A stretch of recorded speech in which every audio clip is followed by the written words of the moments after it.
जो पढ़ा था उसको पढ़ के आए? ये भी नहीं पढ़ा? अच्छा, सवाल हो गए थे, लेकिन थ्योरी भी तो पढ़ लेनी चाहिए। चले खैर। अच्छा जी, अब हम चल रहे थे इस स्टेप पे जिसमें मैं आपको करवा रहा था कि डिटरमिन करनी हो ट्रांजैक्शन प्राइस हो, कुछ चीज़ों का ध्यान रखना है। अच्छा, जो है ना स्टेप 5, उसके अंदर मैं अपने सवाल बनाने लगा था, तो वो बना रहा था कुछ, लेकिन मुझे किताब के सवाल ज़्यादा अच्छे स्ट्रक्चर्ड नज़र आए, तो फिर मैंने कहा इसको यहीं से ही पढ़ लेंगे। ठीक है, यहीं से पढ़ लेते हैं। क्वेश्चंस ज़्यादा थे ना असल में, तो क्वेश्चंस करते जाएंगे और समझते जाएंगे। उसी तरह से क्वेश्चंस थे इस जगह पे आके, तो यहाँ से करते हैं इंशाल्लाह। ठीक है, लेकिन उससे पहले ज़रा इसको तो ख़त्म कर दें। तो ट्रांजैक्शन प्राइस को डिटरमिन करते हुए आपने ध्यान रखना है वेरिएबल कंसीडरेशन का, existence of significant financing component का, नॉन कैश कंसीडरेशन का, और consideration payable by seller to customer का। ठीक है जी। अच्छा, अब मैंने कुछ सवाल इसमें आपको होमवर्क भी दिए थे, 8, 9, 10, 11 था आई थिंक, 8, 9, 10, 11 थे। ठीक है, ये सवाल कर लीजिएगा, इनके सॉल्यूशंस फिर मैं आपको दूंगा, मुझे याद कराना ब्रेक में, सॉल्यूशंस में दे देता हूँ। ठीक है, ओके। अच्छा जी, अब consideration payable by seller to customer, बड़ी अजीब बात है। जैसे ये हमारा भाई उधर ही सवाल करते हैं ना,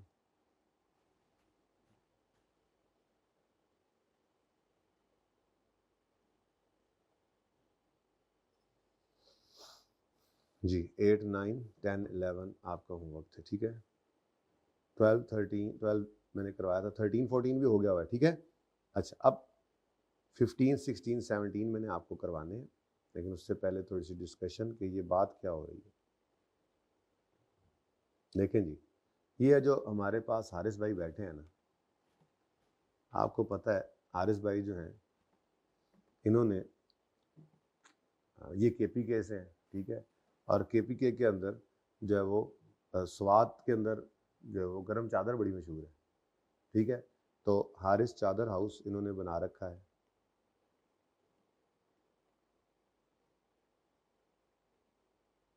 ठीक है, हारिस चादर हाउस है जो कि इस वक्त स्वात में मौजूद है। ठीक है, स्वात में इसने अपनी एक जो है वो अपनी फैक्ट्री भी लगाई हुई है, और वहीं पे इसकी चादरें भी बिकती हैं, बड़ी मशहूर है। ठीक है, अब हारिस चादर हाउस जो है, इसके जहन में आया कि क्यों ना हम यहाँ पे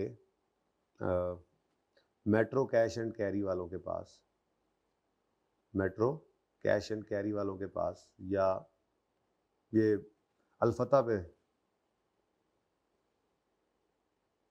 हम अपनी चादरें रखते हैं और उनको रख के बेचते हैं। अब हारिस कौन बनने लगा है जी? सेलर। और अलफता कौन है? कस्टमर।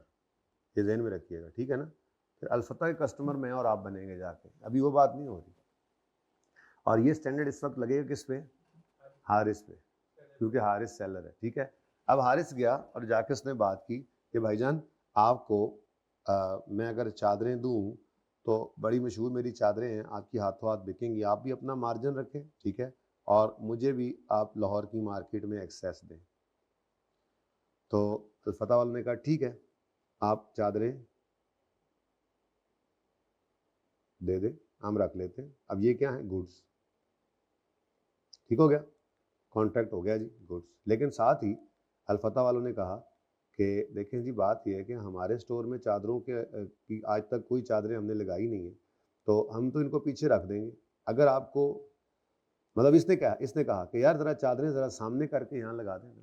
तो मैंने कहा जी हमारे पास ऐसा कोई अरेंजमेंट यहाँ पे है नहीं, चादरें तो हमारे पास पहले हैं भी नहीं, तो हम तो इनको पीछे स्टोर में रख देंगे और लिख देंगे हारिस चादर हाउस की चादरें अवेलेबल है। हाँ, अगर आप ये चाहते हैं कि इस तरह से सामने डिस्प्ले में लगे, तो उसके लिए आपको कुछ पैसे हमें देने पड़ेंगे ताकि हम अरेंजमेंट्स कर सकें यहाँ पर आपकी चादरों को डिस्प्ले करने। अब ये पहली बार आपने देखा, वैसे तो मिसाल के तौर पे 50 लाख रुपए का, ठीक है, ये सामान जो है वो इसने बेचा, तो कैश जो है उसका रुख क्या होना था? कस्टमर से हारिस की तरफ 50। लेकिन पहली बार ऐसा आपने देखा, एक अजीब अनहोनी बात देखी कि सेलर से कस्टमर की तरफ पैसे जा रहे हैं। उन्होंने कहा कि जी आप जो है ना कुछ कैश हमें दें ताकि हम कंपनसेशन के तौर पे उसको यानी कि अरेंजमेंट्स कर सकें यहाँ पे आपकी चादरों को लगाने। इसको कहते हैं consideration payable by seller, consideration payable by seller to customer. अब स्टैंडर्ड ने तो सिर्फ लिखा हुआ है कंसीडरेशन पेएबल टू कस्टमर, लेकिन ये बाय सेलर मैंने खुद अपनी तरफ से डाला है, ठीक है ना। कंसीडरेशन पेएबल बाय, ताकि समझ आए सही तरह से, bye seller to customer.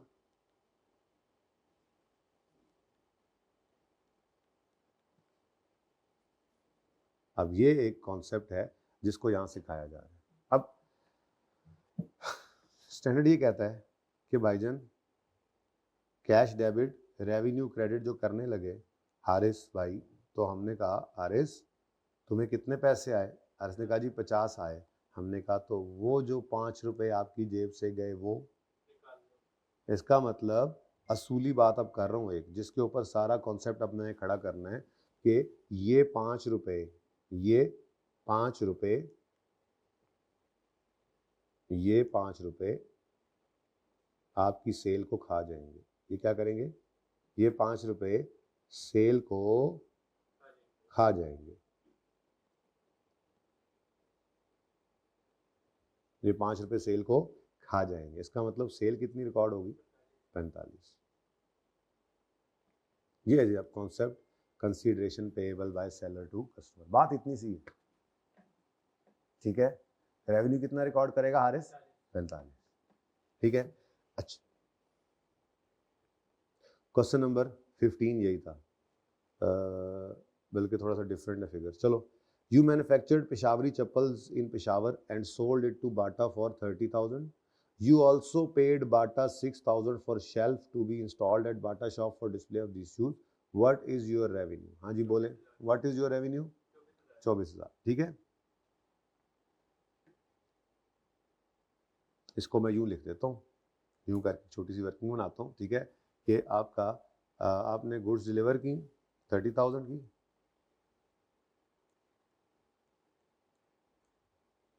Delivered goods 30,000, ठीक है। और इसमें से लेस कर दें आप consideration payable by seller to customer, ठीक है जी। कितना है?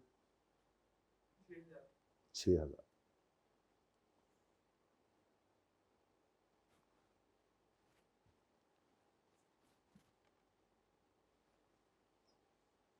ठीक है जी। Consideration payable by seller to customer, by seller to customer,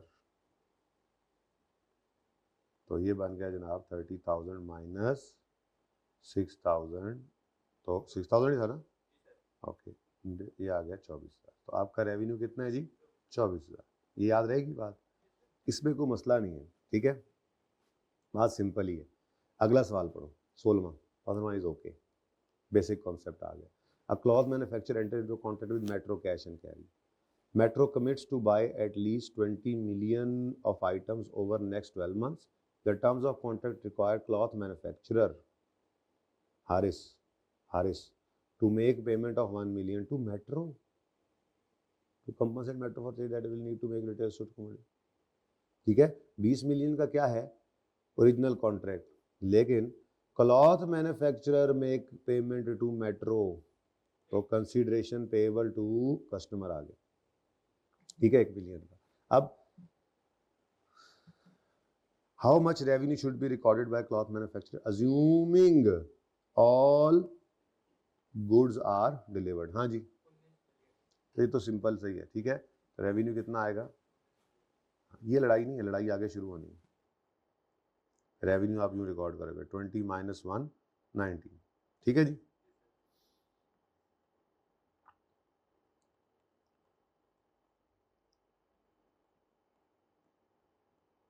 okay, चलो। अब ये सवाल असल में मैं करवाने आया था आपको, अब इसको पढ़ें, इसमें मसला क्या है ये देखिए।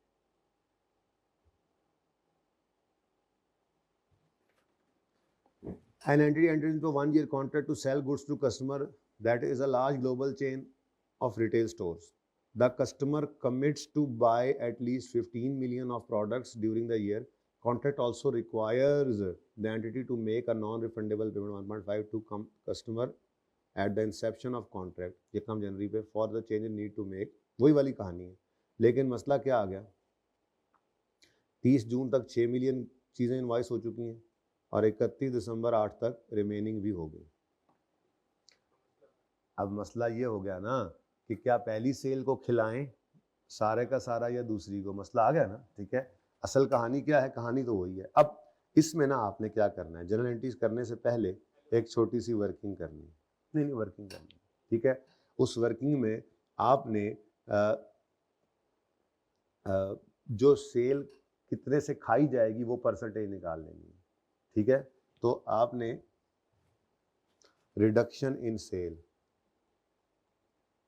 रिडक्शन इन सेल, जिसको मैंने आपको क्या कहा, क्या उर्दू में क्या कहा था, सेल खाई जाएगी, सेल खाई जाएगी कितने परसेंट से, ये निकाल लेते हैं। तो ये पहले आपने निकाल लेना है। तो रिडक्शन इन सेल्स आपने कहा जी, देखिए जी 1.5 divided by 15 into 100 is equal to 10%, यानी कि आपकी सेल 10% से खाई जाएगी, ठीक हो गया। अब 1 जनवरी 2008 पे नॉन रिफंडेबल पेमेंट कस्टमर को करनी है, मतलब 1 जनवरी 8 पहली एंट्री पास होगी और वो एंट्री क्या होगी, पेमेंट टू कस्टमर में कैश तो क्रेडिट हो गया, ठीक है, लेकिन डेबिट किसे करें, कुछ भी डेबिट कर दें आप, प्री पेमेंट लिख दें, प्री पेमेंट ऐसे ही कुछ भी कर दें, प्री पेड एक्सपेंस कोई भी है, बस प्री पेमेंट लिख दें, कुछ भी लिख सकते हैं, इसको एसिड बनाना है असल में आज, तो किसी भी नाम से बना लें यार, किसी भी नाम से बना लें, प्री पेमेंट डेबिट और कैश क्रेडिट, कितने से जी 1.5, ठीक है जी। अब ये 1.5 से हो गया, 1500 लिखूं, 1500, ठीक है जी। अब अगली बात, अब जैसे जैसे आपने सेल करनी है, पहली सेल किस दिन हुई, 30 जून X8 पर कुछ चीजें बिकी, तो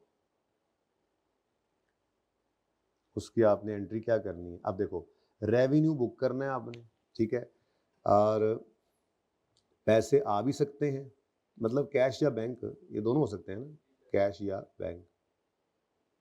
तो कैश या बैंक यानी पैसे आ गए, या रिसीवेबल भी हो सकता है, इससे मसला नहीं है, ठीक है। रिसीवेबल आ जाएगा, उसके बाद रेवेन्यू आएगा, और उसके बाद जो है वो आपका प्रीपेड भी कम होगा, ठीक है, कुछ प्रीपेमेंट कम होगी। अब असूल क्या रखना है, याद रखना, प्रीपेमेंट और रेवेन्यू। असूली बात क्या है, रेवेन्यू को अगेन क्या निकाला करना, बैलेंसिंग, जैसे मैंने पहले भी कहा था नॉन कैश कंसीडरेशन, ठीक है। अब रेवेन्यू बैलेंसिंग निकालना है तो करें क्या भाई, सबसे पहला काम क्या करना है, कैश को फुल रिकॉर्ड कर लें, कैश या रिसीवेबल या जो भी है बैंक में पैसे आए इसको फुल रिकॉर्ड करें, कैश या बैंक को फुल रिकॉर्ड करें, ठीक है जी, फुल रिकॉर्ड करें, कितना भाई 6,000 रुपया, 6,000 रुपए की चीजें कह रहा है, 6 मिलियन की चीजें जो है वो चली गई, तो ये जनाब 6,000 आ गया। प्री पेमेंट की जो टोटल अमाउंट है उसको नहीं छेड़ना, प्री पेमेंट की टोटल अमाउंट को नहीं छेड़ना, बल्कि जो आपने रेवेन्यू बुक किया है उसने खाया जाना है, एम आई राइट, आपकी 10% से सेल खाई जानी है, एम आई राइट। तो कितनी सेल है 6,000, कितने परसेंट खाई जाएगी, तो कितना बचेगी जी, मतलब 600, तो बाकी क्या बच गया, ये आपका मैकेनिज्म होगा इस काम के करने, ठीक हो गया, समझ आती है बात। अच्छा मैं कहता हूं अज्यूम करो, also prepare extracts, financial statement के extracts, assuming year end is 30 June and 30 June X8, और शो कंपैरेटिव, अब मैं पहले लिख नहीं पाया तो कंपैरेटिव इंक्लूडिंग कंपैरेटिव, यानी कि नहीं कंपैरेटिव नहीं, तो 30 जून ऑल्सो प्रिपेयर फाइनेंशियल एक्सट्रैक्ट्स। ठहर जाओ ना, ठहर जाना, मैं ये चाह रहा हूँ कि बीच में साल एंड हो ना चांद मेरे, ईयर एंड में बैलेंस शीट में क्या जाए इनकम स्टेटमेंट मैं दिखाना चाह रहा हूँ, ठीक है। तो फाइनेंशियल एक्सट्रैक्ट्स बनाओ for the year ended X8 2008 and 2009, ठीक है, फॉर द ईयर एंडेड 2008 2008 था ना, ठीक है, and 2009, assuming year end is 30 जून, तो 30 जून पे ईयर एंड हो गया ना हमारा। लो अब यहाँ एक्सट्रैक्ट्स, असल में ये एक्सट्रैक्ट्स बनवाना चाह रहा था, ठीक है, वरना सवाल तो ऐसा नहीं था, एक और सवाल बनाना पड़ना था मुझे, एकदम मेरे जहन में अब आ गया था ईयर एंड के लिए, तो इसी को ही भी बदल लेते हैं, ठीक है ना। अच्छा अब ईयर एंड आया, अब देखो असल में चीज क्या है, आपकी सेल जब भी होगी 10% से खाई जाएगी, ये जब आपने निकाल लिया ना तो मसला कोई नहीं, ठीक है। अच्छा आ गया जनाब, ईयर एंड पर P&L बनेगा, एक्सट्रैक्ट्स, P&L के एक्सट्रैक्ट्स तो हम इकट्ठे भी बना सकते हैं, ऐसे बना लेंगे, P&L के एक्सट्रैक्ट्स बनेंगे तो 20X 2008,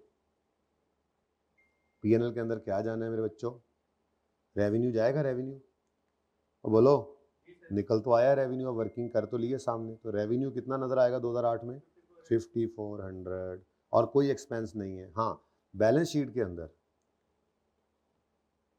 एक आपका एसेट नजर आएगा, नाम उसका कुछ भी आप रख लेते, मैंने सजेस्ट कर दिया आपको प्री पेमेंट रख लें, तो करंट एसेट्स के अंदर आपको क्या नजर आएगा जी,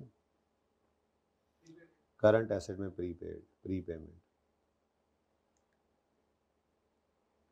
अब प्री पेमेंट की अगर बात करें तो 2008 में आई थी प्री पेमेंट टोटल 1500 की, जिसमें से 600 कम हो गया, बाकी कितना बच गया 900।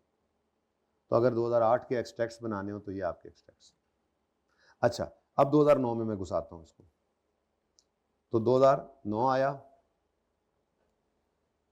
ये मैंने ना सवाल थोड़ा सा माजरत बदल लिया है ये बनाने के लिए। अच्छा एक्सट्रैक्ट साल के एंड में बनते और मैं इसी को 31 दिसंबर ईयर एंड कह देता ना, तो फिर ईयर एंड पे मुझे प्री पेमेंट ना दिखा सकता, ठीक है ना, तो मैंने ज़रा दिखा दिया आपको पर्चे में, अगर ऐसी सिचुएशन बन जाए तो 30 जून 2008 ईयर एंड है हमारा, और फिर अगला साल 30 जून 2009 वाला आ गया, तो फॉर द ईयर एंडेड 30 जून 2009, और 30 जून 2009 पर दोबारा प्री पेमेंट तो कोई नहीं आनी,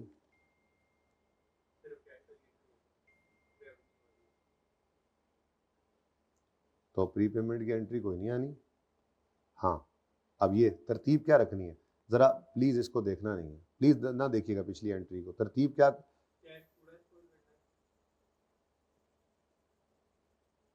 अच्छा अब बाय 31 दिसंबर, अब 31 दिसंबर 2008 आया तो 30 जून 9 वाले साल में ये आ जाता है ना, यकम जुलाई 8 को साल शुरू हुआ था, ये ध्यान रखना, ठीक है।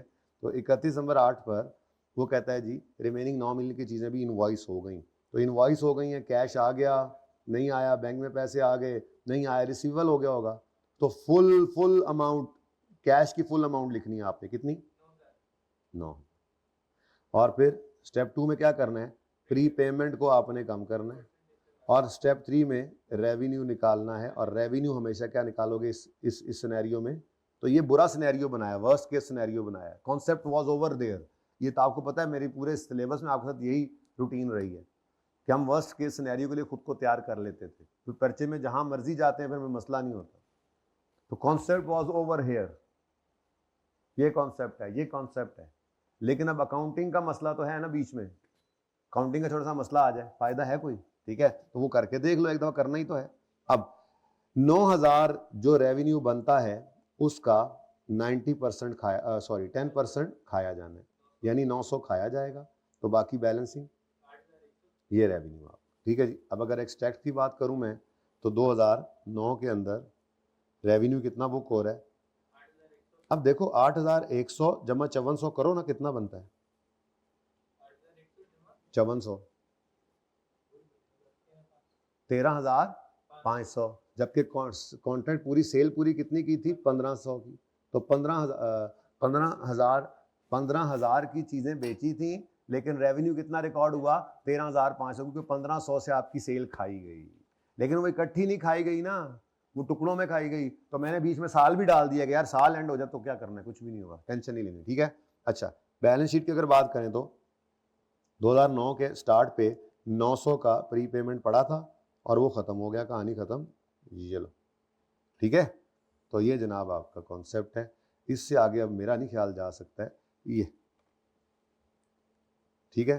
तो ये जनाब आपका क्वेश्चन नंबर 17 भी हो।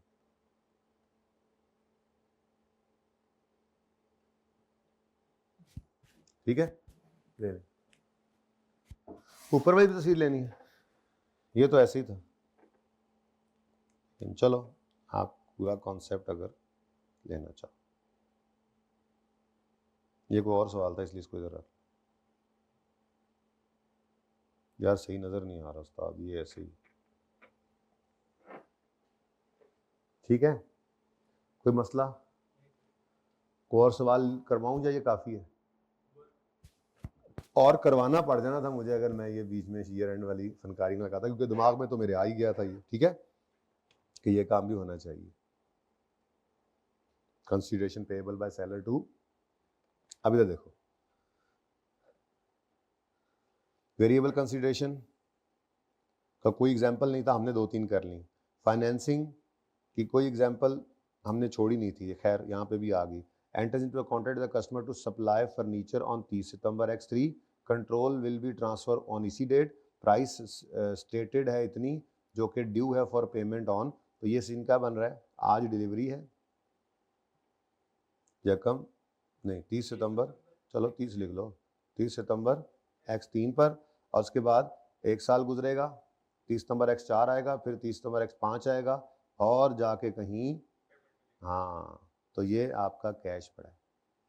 तो आपने सेल को आज बुक करना है, सेल डिलीवरी के साथ होती है, और वो किस पर होगी आज, प्रेजेंट वैल्यू पर।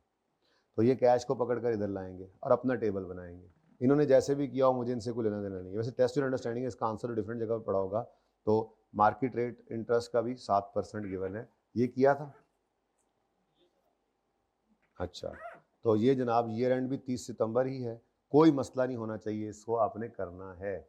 ओके, मैंने सवाल पढ़ाया है, इससे अच्छे सवाल हमने देख लिए थे, दोनों तरह से देख लिए थे। बाकी बीच में सवाल जो मौजूद है उनकी आपने मुझसे ले लेनी है, सोल्यूशन ले लेना है। Consideration payable by seller to customer, ठीक है। अज्यूमिंग दैट ये if the consideration is paid to a customer in exchange for distinct goods or services, then essentially a purchase transaction and should be accounted for in the same way। कहता है consideration अगर paid की जाए customer को, तो जैसे purchase from suppliers को देखते हैं वैसे इसको देखेंगे। Assuming that consideration paid to customer is not in exchange for distinct goods services and it should account for reduction as transaction price. अगर तो आपने, वो असल में ऐसी उसने बात की है, कहता है कि अगर जो कंसेशन आपने कस्टमर को पे की है तो उसके अगेंस्ट कस्टमर से आप चीज़ें ले रहे हैं, तो फिर ये तो सिंपल परचेज की ट्रांजैक्शन हुई ना। लेकिन अगर आप कस्टमर को जो पैसे दे रहे हैं उसके अगेंस्ट आप गुड्स या सर्विसेज उससे नहीं ले रहे, तो फिर ये अकाउंट फॉर उसी परचेज फ्रॉम सप्लायर जैसे नहीं होगी, बल्कि इसको आपने क्या करना है, as a reduction from transaction price ले लें। इसके आगे ये एग्जांपल है, Golden Gate entered into a contract with a major chain of retail stores. The customer commits to buy at least 20 million of product over next 12 months. अच्छा, ये वैसे ही है बिल्कुल। The terms of contract require Golden Gate to make a payment of 1 million. अब ये देख लो कितने percent बनता है, 1/20, फौरन करो हैं, हाँ, नहीं, 1 मिलियन पेमेंट कर रहे हैं, 20 मिलियन का टोटल कॉन्ट्रैक्ट है, 1/20 करते हैं ना, हाँ, जिससे सेल खाई जानी है। हालांकि सेल 1 रुपए से खाई जानी, 1 मिलियन से खाई जानी, लेकिन कितने परसेंट खाई जानी, 5%। ये क्योंकि अगर टूट गया ना ये मसला, और अगर सारी सेल इकट्ठी हो जाए फिर तो मसला ही कोई नहीं, फिर तो पहला केस है 20 - 119। देखो क्या करता है वो, बाय 31 दिसंबर X1, ये कब किया कॉन्ट्रैक्ट पता नहीं, बहरहाल 31 दिसंबर X1 इनका ईयर एंड है। Company has transferred product with a sale value of, how much revenue, ये इलस्ट्रेशन है, इसका आंसर यहीं पे होगा, इसलिए यहीं पे फटाफट देख लेते हैं। मैं सर टेस्ट एंड अंडरस्टैंडिंग के लिए मुझे देखने जाना पड़ता है आगे आंसर, इसलिए मैं वो नहीं कराता, आप कर लेते हैं, ठीक है, ये यहीं पे कर लेते हैं। अब देखो सेल कितने से खाई जानी है, आपने बताया 5% से, ठीक है जी। तो 1 divided by 20 into 100 is equal to 5, इससे सेल खाई जाएगी। अब वो कहता है गोल्डन गेट ने ट्रांसफर कर दी products with a sale value of 4 million to customer. अब आप इसको बैंक में बैंक दो या रिसीवेबल कर लो, इससे लेना देना नहीं है, लेकिन अमाउंट क्या होनी चाहिए, फुल। कितनी, 4000 लिखना है, चलो 4000 लिख लो। उसके बाद आपने प्री पेमेंट पहले दिन रिकॉर्ड कर ली थी, मैंने वो एंट्री की नहीं, कहते तो कर देता हूँ कॉन्ट्रैक्ट के दिन, ठीक है। तो प्री पेमेंट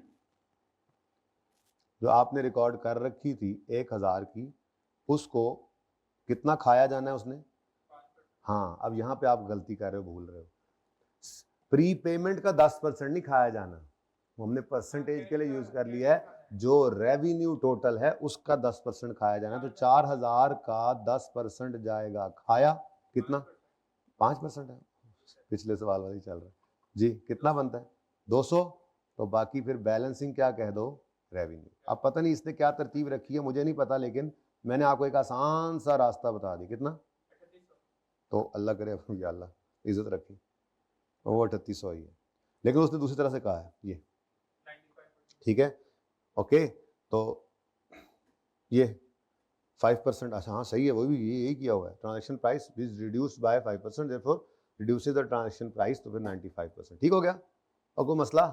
चलो स्टेप 4 में कहता है जी एलोकेट करो ट्रांजैक्शन प्राइस को, एलोकेशन और टोटल ट्रांजैक्शन प्राइस, ठीक है, on the basis of stand alone prices, करवा चुका हूँ मैं, ठीक है। The best evidence standard price is the observable price, entity sells the goods separately, कहता है हर सवाल लिखा होता है कि सेपरेटली लिखा होता है ना, सेपरेटली ये इस तरह से बेचते हैं, इस तरह से बेचते हैं, वो उसकी स्टैंडर्ड प्राइस होती है। If standard price is not directly observable then entity estimate standard selling price, फिर एस्टिमेट करना पड़ती है। एस्टिमेट करने के लिए कुछ मेथड हैं जो उसने जिक्र नहीं किए, आपके सवालों में दे देता है। Discounts in relation to a bundled sale, any discount should generally be allocated across each component, यही हम कर रहे थे, discount should only be allocated to specific component if that component is regularly sold separately at discount। कहते हैं लेकिन अगर आपको कोई अलग से कोई डिस्काउंट पे, अगर पूरा बंडल है ना, मिसाल के तौर पे जैसे कल हमने बात की थी बर्गर फ्राइज और बॉटल, तो अगर वो ये कह देता कि बर्गर हम वैसे भी 50 रुपये के डिस्काउंट पे बेचते हैं, तो बर्गर को पहले 50 रुपये कम करके लिख लेना था स्टैंड अलोन प्राइस में, और फिर बाकी का डिस्काउंट जो है वो एलोकेट होता है। खैर एनीवेज सवाल में आएगा तो तब ना, आता ही कुछ नहीं। Shinji company sells a machine, homework number 2 हो गया। होमवर्क नंबर 1 कौन सा था, ये टेस्ट और अंडरस्टैंडिंग सारी मैं आपको होमवर्क दे देता हूँ, ज़रा सुस्ती कर जाता हूँ, लेकिन आज मैं दूसरी फाइल खोलूंगा। उसकी वजह ये है कि ये सवाल मैंने चूंकि करवाए होते हैं, तो इसलिए मैं ये होमवर्क दे देता हूँ, और जो मैंने आपको स्टेप 5 में आज मैंने हैंड आउट नहीं बनाया, सुस्ती दिखाई है, ठीक है, तो इसलिए फिर मुझे ये टेस्ट और अंडरस्टैंडिंग आपको करवानी पड़ेगी, तो मैं यहीं से करवा दूंगा।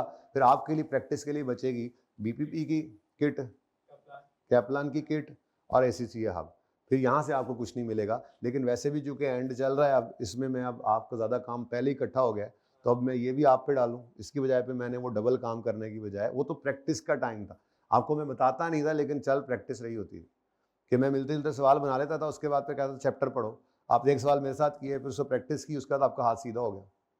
तो अब थोड़ा सा ये मैं खुद ही आपको कराऊंगा साथ के साथ, लेकिन फिर आपने इसको प्रैक्टिस करना है, ठीक है। अच्छा जी, तो ये सवाल पढ़ो जरा। वैसे Shinji company sells a machine and 1 year free technical support for 50,000, usually sells machine for 60 but does not sell technical support at other support services offered by Shinji, attract a markup. ये सवाल कर लेना चाहिए, मैं खुद कराता हूँ। उसने असल में क्या किया है, एक मसला आ गया, एक मसला ये आ गया है कि सबसे पहले कॉन्ट्रैक्ट है, फिर 2 ऑब्लिगेशन है। पहली ऑब्लिगेशन क्या है, मशीन, और दूसरी क्या है, मेंटेनेंस सर्विसेज। अब क्या था, टेक्निकल सपोर्ट है, टेक्निकल सपोर्ट कर लो यार। अच्छा अब मसला क्या हुआ, कहता है स्टैंड अलोन प्राइस क्या है, मशीन को नॉर्मली बेचते हैं कितने का, 60,000 का, tax support for this machine, अच्छा others but does not sell tax, इस मशीन की टैक्स सपोर्ट देते ही नहीं है, तो अब देते नहीं है तो फिर ये टोटल हमारे पास नहीं है। फिर देखो अगर टेक्निकल सपोर्ट्स नॉर्मली दे रहे हो तो स्टैंड अलोन प्राइस तो निकल आती है, अब वो कह रहा है इसकी टेक्निकल सपोर्ट हम देते ही नहीं। अच्छा फिर अगली बात क्या है, वो कह रहा है कि जी ये कॉन्ट्रैक्ट हमने ये कॉन्ट्रैक्ट हमने कितने में कर लिया है जी? 50,000 में। ये ट्रांजैक्शन प्राइस है, ये sells machine with 1 year support, और ये है स्टैंडर्ड प्राइस सिर्फ मशीन की। और टैक्स सपोर्ट का है, स्टैंडर्ड प्राइस है ही नहीं, no standard price, standard price is missing. ये प्रॉब्लम है सवाल। तो यही ऊपर उसने बोला था, नहीं ना की सबर कर जाना, सबर कर जाना, चन माई सबर कर जाना। वो ये कहता है a standalone price is not directly observable, यानी स्वामी गिवन द एस्टीमेट्स। अब एस्टीमेट करने के ना 2-3 मेथड्स हैं, जिनमें से एक मेथड ही आपके सामने आया है, जो आपके सामने रखा हो उसने, और यही मैं आपको करवा रहा हूँ, ठीक है। और उसको कहते हैं cost plus expected cost plus, नाम पूरा लिख देता हूँ, लेकिन ये आपकी किताब में कहीं इसका जिक्र नहीं है, कहीं इसका जिक्र नहीं इस नाम का, बस तरीका लगा हुआ है, बड़ा आसान काम है, ठीक है। Expected cost plus markup approach, ये लगती है असल। सिर्फ कॉस्ट थोड़े ही आपने कॉस्ट टू कॉस्ट काम करना है, नहीं, ठीक है। हाँ जी, तो अब असल मसला क्या है, ये 50,000 के अंदर कॉन्ट्रैक्ट कर दिया उन्होंने। अब 50,000 को हमने एलोकेट करना है दोनों पे, लेकिन दोनों को एलोकेट करने के लिए आलू काटना था ना, आलू काटेड ट्रांजैक्शन प्राइस निकालने के लिए हमें क्या चाहिए, हमें पहली बात है स्टैंड अलोन प्राइस चाहिए, जो मिसिंग है ये टैक्स सपोर्ट की, ये निकलेगी तो फिर टोटल निकलेगा, टोटल निकलेगा अपना काम खत्म, फिर अपना काम खत्म, ठीक है। अब पूरे सवाल में उसने कहा, क्या कहता है, does not sell tax support for this machine as a stand alone product, अलग से इसको देते नहीं है। हाँ, अदर सपोर्ट सर्विसेज हम देते हैं जो वो मार्कअप 50% का ट्रैक करती हैं, और एक्सपेक्टेड है कि टेक्निकल सपोर्ट में हमें कॉस्ट पड़ेगी। अब ये कॉस्ट है टैक्स सपोर्ट की, और इस तरह की बाकी मशीनों के ऊपर अगर हम, मतलब बाकी जो मशीनों पे हम सपोर्ट सर्विसेज दे रहे हैं उस पर हम 50% मार्कअप रखते हैं, तो फिर इसमें भी रखेंगे ना, ठीक है, तो इस पर रख लेते हैं। अब इधर देखो 50% मार्कअप है तो cost plus profit is equal to sale, तो 100 प्लस 50 इज इक्वल टू 150, ठीक है जी। तो ये जनाब आपका इक्वेशन बन गया। अब गिवन क्या है हमें, कॉस्ट, गिवन क्या है, कॉस्ट। तो हम क्या कर लें, हम टैक्स सपोर्ट को समझो सेल वैल्यू निकाल रहे हैं एक तरह से, यानी अगर हम टैक्स सपोर्ट को बेचें तो कितने का बेचें, हमने कहा जी 10,000 को पकड़ो, पहले तो 10,000 को डिवाइड करो, ये कॉस्ट है, गिवन अमाउंट को गिवन अमाउंट के परसेंटेज से डिवाइड करो, और मुझे चाहिए स्टैंड अलोन प्राइस, प्रॉफिट नहीं चाहिए मुझे, हाँ मुझे समझो फेयर वैल्यू चाहिए, तो इनटू 150 कर दो, आंसर क्या आता है 15,000 गालिबन आपने बोला था, ठीक है जी, 15,000 आ गया।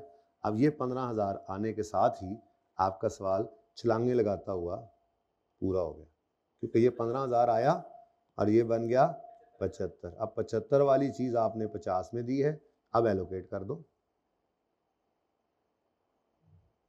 यानी कि ये दो लालियां हैं, क्या मतलब, ये इनके बगैर सवाल रुका हुआ था, ये आते ही सवाल हो गया, बोलो कर दो, नहीं याद कैसे किया था एलोकेशन, 50,000 इंटू 60/75 जी, कितना 40,000, और बैलेंसिंग 10,000, ठीक है।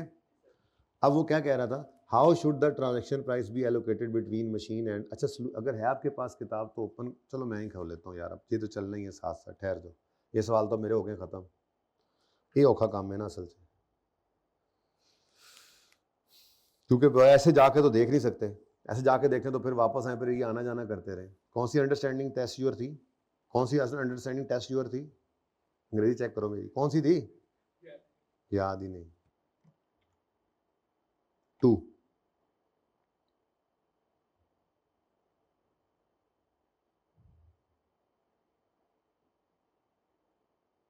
ये तो अभी चल रही है ना, सोल्यूशन अभी नहीं शुरू हुए, ये रहा। अच्छा हमने क्या निकाला जी, ये 40 और 10, कहीं से ढूंढो, IFRS selling price of machine is 60, therefore standalone selling price needs to be up one approach for this is expected cost plus margin, वही मैंने लिखा है, based on this selling price is 15,000, ये तो ठीक हो गया। The total standalone price of machine is 75, our total consideration receivable is only 50, this means that, ओ ठीक है उसने वही किया हुआ है, this means that customer is receiving discount of purchasing bundle of goods, IFRS 15 says that an entity must consider whether discount relates to whole bundle, in the absence of additional information assumed that relates to whole bundle। अच्छा अभी आगे चल रहा है, ले यार सही हो गया, ओ ले यार सही हो गया, काम सही हो गया, गौरी मिसाइल चल गया, और ठीक है वही बातें की हुई हैं, अंग्रेजियां मारी हुई हैं उसने, ठीक है। अल्टरनेटिव मेथड क्या कहता है, calculate price of machine based on machine proportion to total, नहीं यार बस ठीक है, हाँ मतलब बेसिकली हमने इसी को स्टैंड लोन प्राइस को बांटा होता है ना, ठीक है, तो बस ठीक है, वो परसेंटेज नहीं निकालते बेसिकली, ये काम मैंने आपको करवाया ये, ठीक है, लेकिन ये काम ऐसे नहीं करते, बस एक तरतीब पे सवाल कर सकते हैं ना, हो तो सकता है, ठीक है, तो डेटा देगा आपको जी जी ठीक है ओके, लेकिन ये काम करके नहीं, हम यही काम करके ये करते हैं, ठीक है, हमारी कंबाइंड अप्रोच है, बस मैंने आपको तरतीब पे चलाया है कि हमारा सवाल चल रहा था लेकिन ये मिसिंग हो गया लाल, तो जब ये मिसिंग हुआ तो टोटल मिसिंग हो गया, तो हमारी एलोकेट हो नहीं सकती थी, तो फिर 3 मेथड्स हैं जैसे मैंने अर्ज किया, जिसमें से एक का नाम क्या है, expected cost plus markup approach, ठीक है, दूसरे को कहते हैं market assessment, adjusted market assessment लिख देता हूँ कहीं काम आ ही जाए शायद, एडजस्टेड मार्केट असेसमेंट अप्रोच, ये क्या होती है, अब इसका सवाल मुझे आपकी कहीं किताब में नज़र नहीं आया, लेकिन मैं ऐसे ही इसको बना देता हूँ, जैसे मसलन एक मैं इसको कहता हूँ कि मसलन वो कहता है कि मैं एक प्रिंटर बेचता हूँ और साथ में एक स्कैनर भी बेच रहा हूँ, प्रिंटर 5000 का स्टैंड अलोन प्राइस है, 15000 कर लो, बहुत बुरा लगता है 5000 का प्रिंटर, अच्छा, और जो स्कैनर है, स्कैनर मैं ज़िंदगी में पहली बार बेच रहा हूँ ये वाला, तो इस स्कैनर की मेरे पास स्टैंड अलोन प्राइस नहीं है, ठीक हो गया जी। अच्छा अब ये जो पैकेज लगाया है मैंने, ये पैकेज जो है मैंने जनाब ये ना 16000 के अंदर दोनों चीज़ें अपने कस्टमर को दे दी, ठीक है, अब मेरे स्कैनर की प्राइस अवेलेबल नहीं है और कहानी ख़त्म हो गई। अब मुझे उसने बताया सवाल में कि मेरे कंपेटिटर का, साथ वाली दुकान वाले का जो प्रिंटर है ना जी, वो प्रिंटर तकरीबन 5000 का वो बिकता है, अच्छा ये तो कंपेटिटर का प्रिंटर हो गया, उसको लोगों ने, मार्केट ने 4 स्टार दिए हुए हैं, जबकि हमारे प्रिंटर को, हमारी प्रोडक्ट को, हमारे बिजनेस को लोग क्या देते हैं, 3 स्टार, स्टार समझते हो ना, ये जो रेटिंग आती है रेटिंग, तो ये रेटिंग आप थोड़ी करते हैं, तो ये मार्केट रेटिंग देती है, तो आपके कंपेटिटर के इस प्रिंटर को 4 स्टार मिले हुए हैं एज अगेंस्ट योर प्रोडक्ट्स जिनको 3 स्टार मार्केट देती है, तो अगर आप मार्केट असेसमेंट की बेस पे इसको सेट करना चाहें तो आप क्या कहेंगे, प्रिंटर अगर कंपेटिटर का है तो उसके 4 स्टार्स हैं तो उससे डिवाइड कर दो, और आपके 3 स्टार्स उससे मल्टीप्लाई कर दो, तो इसको कहते हैं एडजस्टेड मार्केट असेसमेंट अप्रोच। कहीं पे नजर नहीं आई लेकिन चलो बता दो क्या आता है, 3750, टोटल कितना बन गया, 18750, आगे रेस्ट इज हिस्ट्री। अब तो ये लाल है अगेन 3750, जिस वजह से ये नहीं निकल पा रहा था, अब निकल आया, अब तो मसला को नहीं, अब आलू काट दो, आलू काटेड, ट्रांजैक्शन प्राइस कितनी जी, 12800 और बैलेंसिंग 32, ठीक है, इसको क्या कहते हैं जी, इसको क्या कहते हैं जी, ज़रा क्लियरली लिख ही दें, अब इतना काम अगर हो ही गया तो, अगर एंटिटी को एस्टिमेट करना पड़ जाए तो फिर मेथड्स कौन से हैं, methods of estimating stand alone price if it is missing in question, ठीक है, अगर ये क्वेश्चन में मिसिंग है तो कौन कौन से 3 तरीके हैं जी, पहला तरीका जो आपको इसने भी कहा हुआ है कर लो, ठीक है, डेटा देगा और यही फिर पूछेगा जो कहा हुआ है, इसकी आदत है बस यही करता है, ठीक है ना, एनीवेज ये क्या है जी, ये है expected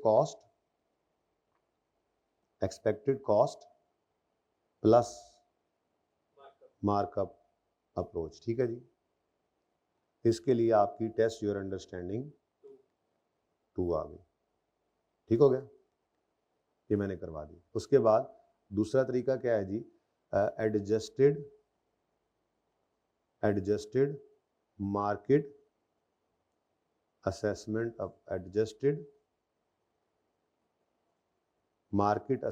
approach,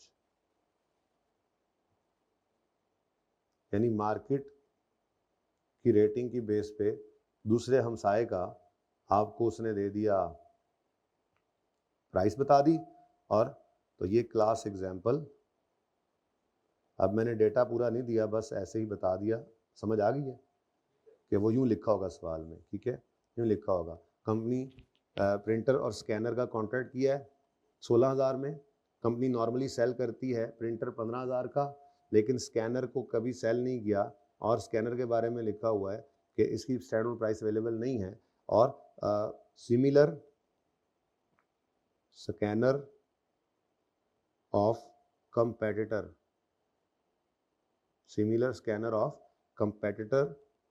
is sold for rupees 5,000. Rating of competitors printer scanner is 4 as against 3 of ours. इस तरह से वो कह देगा, तो यानी वो परसेंटेज आपको बनवा देगा फिर भी, ठीक है। तो आप क्या कर लोगे, अब ये काम कर लोगे। अच्छा, तीसरी जो अप्रोच है वो कोई अप्रोच नहीं है, ये मैंने क्लास एग्जांपल में बता दिया, ठीक है, क्लास एग्जांपल। तीसरी अप्रोच है जी, वो उसको कहते हैं रेजिडुअल अप्रोच। क्या जी, रेजिडुअल अप्रोच। अब रेजिडुअल अप्रोच पता क्या होती है? रेजिडुअल अप्रोच ये होती है कि मसलन एक और सवाल बनाते हैं, ये तो बन गया ना टेस्ट योर अंडरस्टैंडिंग 2 का सलूशन था, ये हमारी एग्जांपल आ गई। एक तीसरा सवाल, एग्जांपल 1, क्लास एग्जांपल 1, अब क्लास एग्जांपल 2 बनाने लगो। ये मुझे बस पता नहीं लगा कि ये भी है, वरना मैं इसकी भी एग्जांपल्स कल ही डाल दी होती। खैर एनीवेज, कोई नहीं देर लग रही। क्लास एग्जांपल 2 ज़बानी कलामी बताना है। हमने ज़बानी कलामी की बजाय मैं ज़रा बस फिगर्स लिख देता हूँ, ठीक है। हमने एक ओवन बेचा है, और एक हमने फ्रिज बेचा है कस्टमर को, और एक हमने क्या बेचना है, coffee machine. Stand alone price oven की है 30, फ्रिज की है 80, कॉफ़ी मशीन की स्टैंड अलोन प्राइस अवेलेबल नहीं है, ठीक है जी। लेकिन हमने ये तीनों चीज़ें अगले को 100 रुपये में दे दी। कितनी 100? एक मिनट 100, 100, 110, 115 रुपये में दे दी, ठीक है। अब एलोकेशन करनी है ट्रांजैक्शन प्राइस की। हारिस, अगर आप बिजी फ्री हो गए हो तो अच्छा ये लिख रहे हो, एलोकेशन होगी अगर करनी है तो मसला क्या है, कॉफ़ी मशीन की जो है वो स्टैंडर्ड प्राइस अवेलेबल नहीं है। अब मैंने बड़ा ढूंढा सवाल में, मुझे कहीं expected cost plus markup approach के लगाने का मौका मिल जाए, नहीं मिला। मुझे कहीं पे मार्केट असेसमेंट का डाटा दे दे, मैं उसको यूज़ कर लूँ, नहीं मिला। तो फिर बफलो ब्राउन है, बफलो ब्राउन है, मजबूरी है। अब मरता क्या ना करता, मजबूरी, बफलो, मज कहते हैं ना बफलो को, बूरी मतलब ब्राउन, तो मजबूरी है। अब हमें मजबूरी में इस 115 को उठा के यहाँ लिखना पड़ा, और इसको बैलेंसिंग फिगर निकाल लिया। अब इस अप्रोच का नुकसान ये है कि सारे का सारा डिस्काउंट किसको अवेलेबल हो, किसको लग जाता है, कि सारी कॉफ़ी मशीन को एलोकेट हो गया है। अब ये नहीं यूज़ हो सकता, इसको कहते हैं रेजिडुअल, मजबूरी हो गई। तो दो ही चीज़ें हैं, डेटा गिवन होगा या नहीं होगा, जो नहीं होगा तो ये कर लोगे, ठीक है। तो ये जनाब आपकी क्लास एग्जाम्पल 3 हो गई, 2 हो गई, ठीक है। ये माजरत, ये एकदम से ही सामने आ गई चीज़, तो जो एकदम से सामने आ जाए चीज़, बस उसका भी कोई ना कोई हल निकाल लेंगे ना फ़ौरन ही, तभी काम चलता है ना जी। ऐसा तो नहीं होता कि हम किसी वक्त का इंतज़ार करें अब बैठ के, बस यही है, ठीक है जी। चलो, तो ये क्या है जी, ये हमारे मेथड्स हैं of estimating stand alone price अगर वो सवाल के अंदर क्या हो जाए, मिसिंग हो जाए। ठीक है, ओके डन। क्योंकि बात क्या हो रही थी, बात ये हो रही थी ना कि स्टैंड अलोन प्राइस की बेस पर एलोकेशन करो ट्रांजैक्शन प्राइस की, वो हमने सीख ली थी। लेकिन इसमें एक मसला ही आ सकता है छोटा सा। अब आपकी किताब में सिर्फ थोड़ी सी बात इसकी करके एक सवाल दे दिया उसने और जान छुड़ा ली, लेकिन फिर पूरी बात कर ही लो, कहीं मसला बन ही जाता है तो बनेगा नहीं। वैसे जितनी बात है सिलेबस के अंदर उससे बाहर सिलेबस से बाहर की बात जरा सी भी नहीं करता ना एग्जामिनर जाता है। डन है, चलें आगे। अच्छा जी, अब हमारे 4 स्टेप्स हो गए पूरे, जहाँ से कहानी शुरू हुई है। ठीक है, कि सबसे पहली चीज़ 5 स्टेप अप्रोच है रिकॉर्ड करने के लिए रेवेन्यू। आइडेंटिफाई करो contract, separate performance obligation, determine करो ट्रांजैक्शन प्राइस, एलोकेट करो ट्रांजैक्शन प्राइस और रिकॉर्ड करो रेवेन्यू जैसे जैसे पीओ सेटिस्फाई होती है। अब ये पहले चारों स्टेप्स हमारे हो गए, ओके। अब हम 5वें की तरफ मूव कर रहे हैं। ठीक है जी, ये आइडेंटिफाई कॉन्ट्रैक्ट भी पढ़ लिया था हमने, आइडेंटिफाई सेपरेट परफॉर्मेंस ऑब्लिगेशन मैंने कहा था रीड कर लें। फिर डिटरमिन करें ट्रांजैक्शन प्राइस, इसमें 4 चीज़ों का ख्याल रखना पड़ता है, न्यूमेरिकली सवालों में देखा, consideration payable by seller to customer का सवाल अभी करवाया।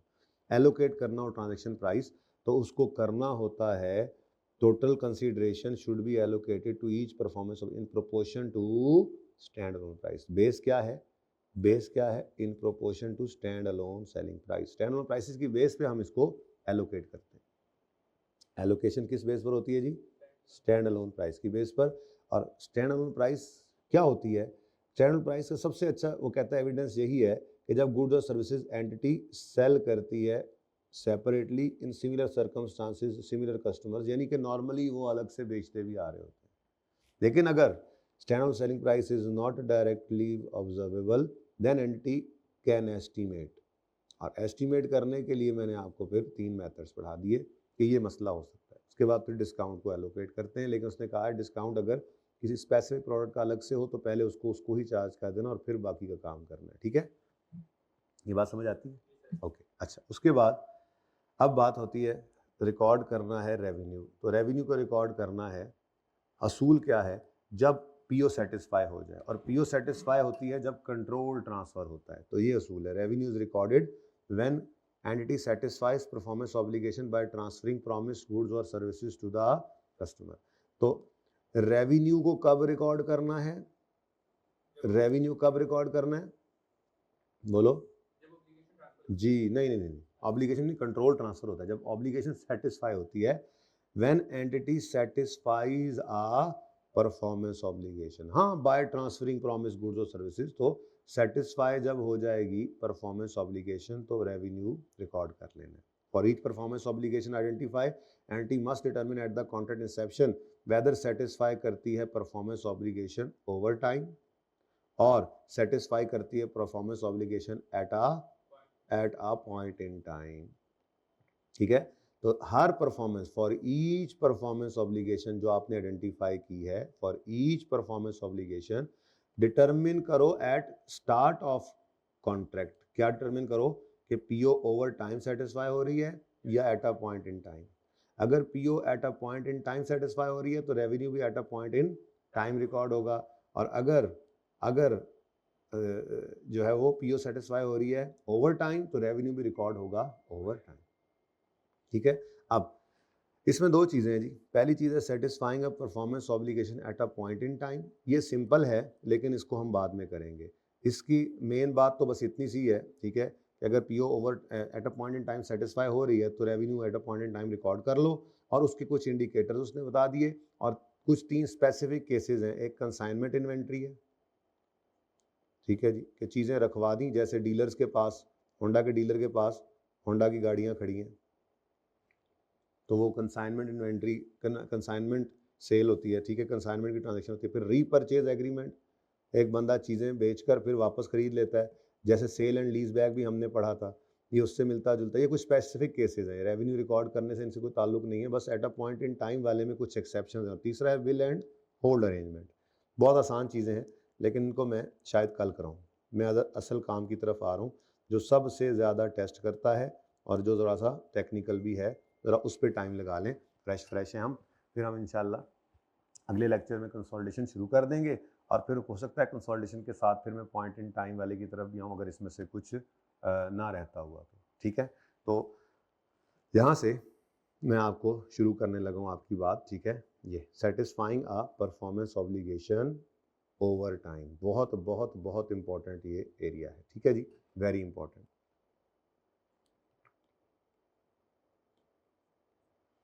अच्छा, अब ये स्टैंडर्ड बड़े अजीब तरीके से इस बात को लेके चलता है, यानी वो ये कहता है कि सबसे पहले डिटरमिन करो कि पीओ ओवर टाइम तो नहीं सेटिस्फाई हो रही, अगर ओवर टाइम सेटिस्फाई नहीं हो रही तो फिर eight a point in time होगी। यानी वो तरतीब भी यही रखता है जिस पे मैं पहले लाया हूं आपको, कि वो कहता है कॉन्ट्रैक्ट को पहले देखो और देख कर बताओ कि क्या पीओ ओवर टाइम सेटिस्फाई हो रही है। अगर तो नहीं, अगर तो ओवर टाइम सेटिस्फाई नहीं हो रही तो फिर eight a point in time. अब ओवर टाइम सेटिस्फाई कब होती है, उसके लिए उसने ये तीन में से कहा कोई एक क्राइटेरिया भी मीट हो जाए तो हम कहेंगे कि ओवर टाइम सेटिस्फाई हो रही है। ये बहुत बहुत बहुत इंपॉर्टेंट एरिया है, मैं बता रहा हूं, ठीक है। तो ये पढ़ो जरा, an entity transfers control of a good और सर्विस ओवर टाइम। बेसिकली क्या मामला है, मैंने आपको कहा था कि रेवेन्यू कब रिकॉर्ड करना है,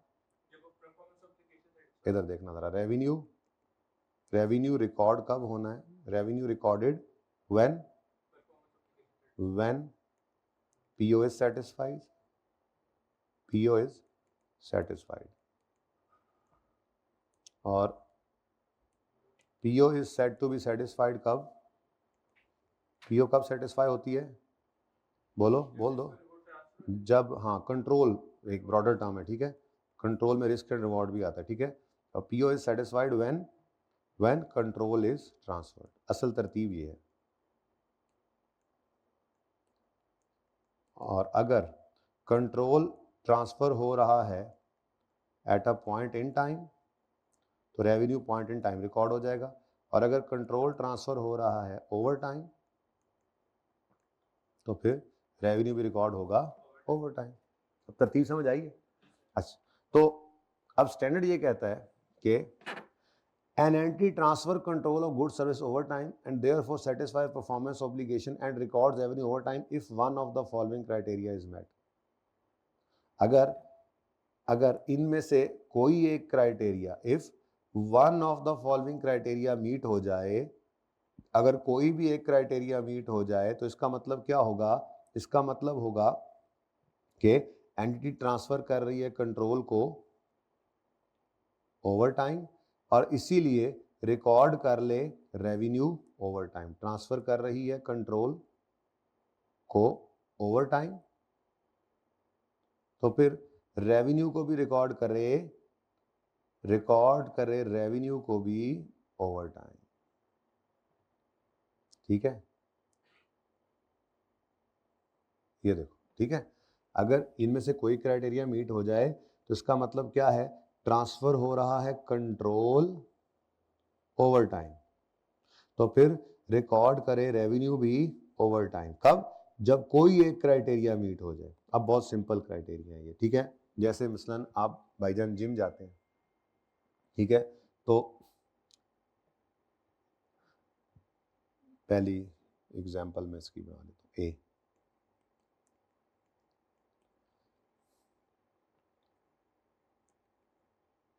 जिम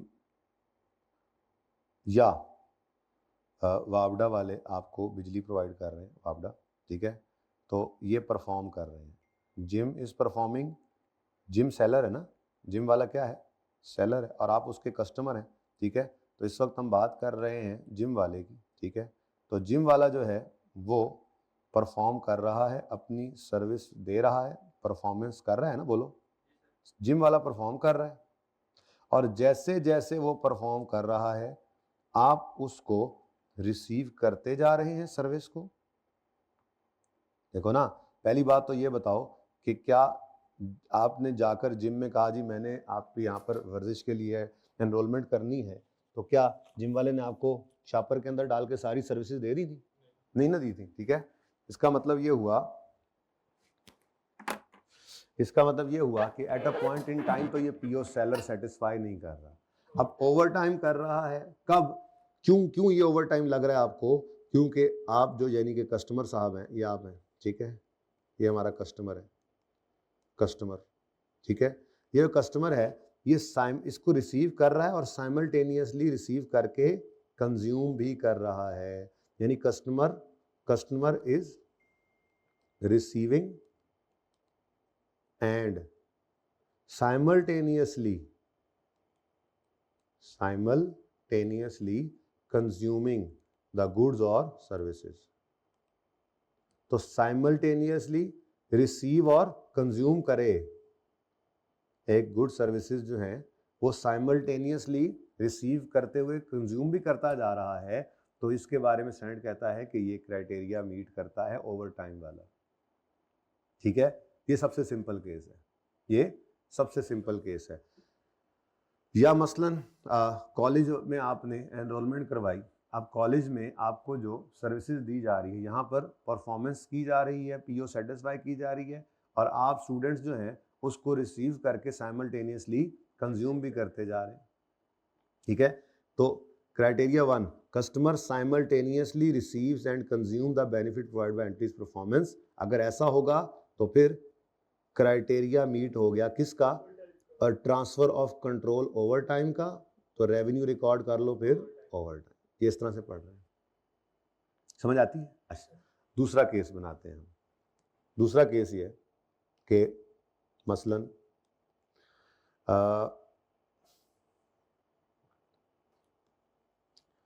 देखो, एक हारिस की शादी है और एक ताहा की शादी है। अब दोनों में फ़र्क क्या है?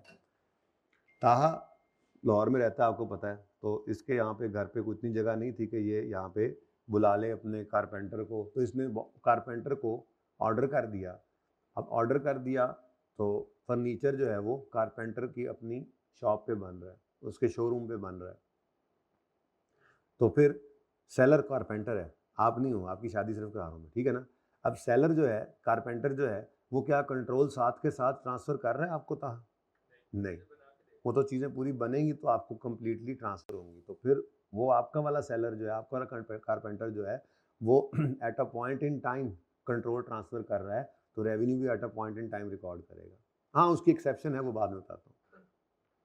हारिस जो है, इनके वहाँ करक के अंदर खुली खुली जगह, खुले खुले सहन, फिर बड़े बड़े, वो क्या कहते हो तुम उनको, जो बैठक को क्या कहते हो तुम लोग? औताक कहते हो, क्या कहते हो? ठीक है, हाँ, हुजरा, बड़े बड़े हुजरे इनके, तो वहाँ पे टेंशन कोई नहीं है। इन्होंने अपनी ज़मीनों से 4-5 दरख्त काट के पहले ही, इसकी शादी से 6 महीने पहले ही उन्होंने पानी में फेंक दिए थे, तो अब वो पानी से निकाल के उनको जो है वो चिरा चिरा के लकड़ी अपने हुजरे में रखी है, और उसके बाद इन्होंने अपने कारपेंटर को अपने घर ही बुला लिया। अब ये वाला कारपेंटर जो है, ये शाम को जितना काम कर लेगा उतना काम हारिस को नहीं, कंज्यूम नहीं कर रहा। कंज्यूम करता फिर तो ऊपर वाले केस में चला जाता। अगर मिसाल के तौर पे सुबह से शाम तक उसने काम किया, तो उसने सिर्फ अभी क्या किया, उसने लकड़ियाँ काट कर रख दी हैं, अभी साइज़ के हिसाब से अभी जोड़ा भी नहीं है, तो क्या ये कंज्यूम क्या उसमें उन लकड़ियों में बैठ जाएगा? उन लकड़ियों में लेट जाएगा बिस्तर लगा के, जी मेरे बेड की लकड़ियाँ तो मैं इसके ऊपर लेट रहा हूँ बेड बना के। क्या वो साइमल्टेनियसली रिसीव और कंज्यूम कर रहा है? नहीं। लेकिन कस्टमर को कंट्रोल ट्रांसफ़र होता जा रहा है जैसे जैसे बनता जा रहा है। एक और मिसाल लो। दूसरी मिसाल क्या है? आपने अपने घर पे कमरे में एक अलमारी बनवानी थी अपनी स्टडी टेबल के साथ, जिसमें किताबें आपने रखनी होती हैं। पढ़ाई ज़्यादा होती जा रही है, किताबें ज़्यादा होती जा रही हैं, अगली भी संभालनी होती हैं, तो आपने ऑर्डर प्लेस कर दिया कि जी मेरे लिए एक अलमारी बना दो। अब जब तक वो बन के आ नहीं जाती, आपको कंट्रोल ट्रांसफ़र नहीं हो रहा। हारिस ने घर पे बुला लिया कारपेंटर, उसका कि मेरे इस हुजरे में ये स्टडी रूम है, इसमें ये अलमारी यहाँ पे बना दो। अब वो 10 दिन लगाए, महीना लगाए, 15 दिन लगाए, लेकिन हर रोज़ शाम को जितना काम करके जाएगा उतना कंट्रोल इसको ट्रांसफ़र हो चुका है। हालांकि साइमल्टेनियसली रिसीव और कंज्यूम वाला केस नहीं है, लेकिन ये दूसरा क्राइटेरिया है जिसके अंदर कंट्रोल ट्रांसफ़र हो रहा है जैसे जैसे सेलर परफॉर्म कर रहा है, रिसीव और कंज्यूम नहीं कर रहा। वो पहला केस था, कंट्रोल तो फिर भी ट्रांसफ़र हो रहा है। बात समझ आई? तीसरा केस, मसलन ये लैंड है और ये लैंड कस्टमर का है, ठीक है। हारिस ने कहा कि जी मुझे अलग से जो है वो 2-4 जगह उसने बनाए, 2-4 कमरे शमरे बना दें, ठीक है। तो अपनी ज़मीन इसने ले ली और उसके ऊपर इसने, ये आपके कॉन्ट्रैक्ट्स होते हैं ज़्यादातर, ठीक है, उसने ठेकेदार को बुलाया और उससे कंस्ट्रक्शन शुरू करवा दी। और आपने भी एक घर का ऑर्डर प्लेस किया, लेकिन आपने अपना प्लॉट नहीं लिया था, आपने उसको कहा, क्या ठेकेदार को, कॉन्ट्रैक्टर को, कि मुझे घर बना कर दे दो। अब उसने अपनी ज़मीन ली, उसके ऊपर अपना घर बनाया, तो आपको वो जब चाबी पकड़ाएगा टू लिव इन, तो उस वक्त उसने आपको कंट्रोल ट्रांसफ़र किया, क्योंकि वो लैंड आपका नहीं था। तो जितना बन चुका वो आपका नहीं है। लेकिन at the same time, Haris भाई अगर आप मसरूफ़ ना हो तो इधर देखें, आपका घर बन रहा है। At the same time Haris का घर जो है वो भी बन रहा है, ठीक है। अब हारिस का घर अभी इतना बना है, ठीक है, दरवाज़ा अभी लगा नहीं, खिड़की की जगह पे भी अभी जो है वो खिड़की लगी नहीं है, बस ऐसे ही खाली जो है वो यहाँ पे जो है वो खाली जगह छोड़ी हुई है। और ये घर बनना है अभी, लेकिन अभी छत भी नहीं डली। तो ये चूँकि लैंड कस्टमर का है, तो कंट्रोल, जितना बुनियादें डल चुकी थी, हारिस ने कहा ठेकेदार में तुम पसंद नहीं आया बिल्कुल, तुम कल से ना आना, कोई और बंदे से ऊपर वाला काम करवा ले, ठीक है। लेकिन आप तो ऐसा नहीं कर सकते। बात समझ आ रही है? तो क्या है, ये पहला केस नहीं है, कस्टमर साइमल्टेनियसली रिसीव और कंज्यूम तो नहीं कर रहा, लेकिन जैसे जैसे सेलर परफॉर्म करता जा रहा है वैसे वैसे कस्टमर को कंट्रोल, तो कंट्रोल इज, उर्दू में लिखूं, चलो अंग्रेजी में लिख देता हूं, control is transferred, is simultaneous के लफ्ज में इस्तेमाल नहीं करूंगा, is transfer to customer as the seller performs. जैसे जैसे सेलर परफॉर्म करता जा रहा है, जैसे जैसे, मैं उर्दू में भी लिख देता हूं, जैसे जैसे घर बनता जा रहा है, जैसे जैसे घर बनता जा रहा है, वैसे वैसे वैसे वैसे वैसे वैसे तो लिख दे भाई, वैसे वैसे कंट्रोल ट्रांसफर होता जा रहा है, क्योंकि वो जितना काम कर दे शाम को इसी का ही है, कंट्रोल ट्रांसफर होता जा रहा है, work in process, progress, transfer होता जा रहा है।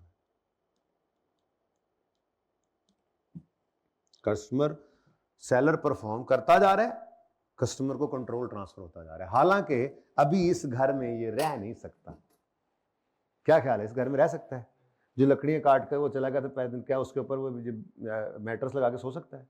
ठीक है, बात समझ आ रही है? लेकिन जितना काम हो जाता है वो इसका हो गया, उसका कंट्रोल इसको मिल गया। और अगर ये लैंड कस्टमर का ना हो, आप वाला केस हो, प्लॉट भी उसी का, मकान वही बना रहा है, तो फिर जैसे जैसे वो परफॉर्म कर रहा है, क्या वैसे वैसे आपको कंट्रोल ट्रांसफर हो रहा है? तो ये दूसरा केस, ठीक है। पहला केस क्या है, ओवर टाइम का क्राइटेरिया। तीसरा भी जब आ जाएगा ना, तो ये तीन, सेनेट कहता है ये तीन है मैक्सिमम पॉसिबिलिटीज जिसमें ओवर टाइम है। देखो कॉन्ट्रैक्ट को, अगर वो तीन को नहीं, इन तीन में से कोई क्राइटेरिया मीट नहीं हो रहा, तो फिर ओवर टाइम खत्म, फिर ये पॉइंट इन टाइम। तो मैं इसी तरतीब पे पढ़ाऊंगा, आप इसी पे पढ़ा रहा हूं आपको इनफैक्ट, ठीक है ना, बात समझ आई? तो अगर सेलर परफॉर्म कर रहा है अपनी ऑब्लिगेशन और कस्टमर साइमल्टेनियसली दोनों काम कर रहा है, रिसीव कर रहा है और साइमल्टेनियसली उसको कंज्यूम भी कर रहा है, वापडा से बिजली आ रही है, वापडा वाले बिजली प्रोवाइड कर रहे हैं, हम उसको रिसीव भी कर रहे हैं, साइमल्टेनियसली कंज्यूम भी कर रहे हैं, तो वापडा की performance obligation over time satisfy हो रही है, वापडा रेवेन्यू ओवर टाइम रिकॉर्ड करेगा, ठीक है। जितने यूनिट्स हम यूज कर लेंगे उतना रेवेन्यू रिकॉर्ड करेगा वापडा। बात समझ आ रही है? ठीक है। जिम वाले आपको सर्विसेज दे रहे हैं, जिम वाले परफॉर्मेंस कर रहे हैं, ऑब्लिगेशन परफॉर्म, अपनी परफॉर्मेंस ऑब्लिगेशन सेटिस्फाई कर रहे हैं, और जिम वाले जैसे जैसे सर्विसेज आपको दे रहे हैं, आप उनको रिसीव करके साइमल्टेनियसली कंज्यूम भी करते जा रहे हैं। कॉलेज वाले आपको सर्विसेज दे रहे हैं, ठीक है, आप रिसीव भी कर रहे हैं, साइमल्टेनियसली टीचिंग सर्विसेज कंज्यूम भी करते जा रहे हैं। तो ये क्या है, इन तीनों एग्जांपल्स के अंदर जो सेलर्स हैं वो रेवेन्यू को ओवर टाइम रिकॉर्ड कर सकते हैं, क्योंकि पहला क्राइटेरिया मीट हो गया, ये क्राइटेरिया। अच्छा, दूसरे में साइमल्टेनियसली रिसीव और कंज्यूम वाला काम नहीं हो रहा, क्योंकि घर तो अभी बना ही नहीं, ये तो अभी बन रहा है। फर्नीचर तो भी बना ही नहीं, लेकिन चूंकि हारिस का कारपेंटर उसके हुजरे में आकर उसके लिए फर्नीचर बना रहा है, ठीक है, या उसकी जमीन के ऊपर आके उसके प्लॉट के ऊपर आके घर बना रहा है, तो जितना घर बन चुका है उस साइमल्टेनियस रिसीव कंज्यूम तो नहीं हो रहा, लेकिन कंट्रोल ट्रांसफर होता जा रहा है। और अगर वो आपका वाला मामला हो जाए, आपका लैंड नहीं है, तो साइमल्टेनियसली रिसीव कंज्यूम भी नहीं हो रहा और कंट्रोल भी ट्रांसफर नहीं हो रहा, तो फिर आप रेवेन्यू, आपका सेलर जो है, आपका कॉन्ट्रैक्ट जो रेवेन्यू ओवर टाइम रिकॉर्ड नहीं कर सकता। वो जब आपको 2 साल 3 साल बाद अपने घर की चाबी, आपके घर की चाबी आपको पकड़ाएगा, उस वक्त वो रेवेन्यू रिकॉर्ड कर सकता। ये बात समझ आई? ये दोनों तो हो गए सिंपल, ठीक है। अब एक स्पेशल केस आता है। वो स्पेशल केस क्या है?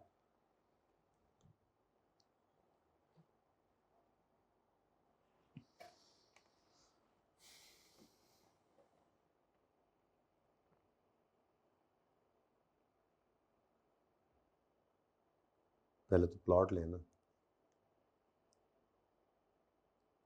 अब जाहिर है अब आपको भी तो लाना चाहिए ना एग्जाम्पल में। आप कहेंगे जी हारिस की सारी एग्जाम्पल्स बनती जा रही हैं, तो ये बिल्डर का लैंड है, बिल्डर्स लैंड। बिल्डर वैसे आप दूसरे बिल्डर, बॉडी बिल्डर वाली बात नहीं हो रही, बिल्डर्स लैंड, ठीक है। अच्छा, अब ये लैंड तो बिल्डर का है, ठीक है, लेकिन आपने, पता है घर कैसे बनाने का कहा हुआ है? आपने कहा है कि जी मेरा घर इस तरह से बनाओ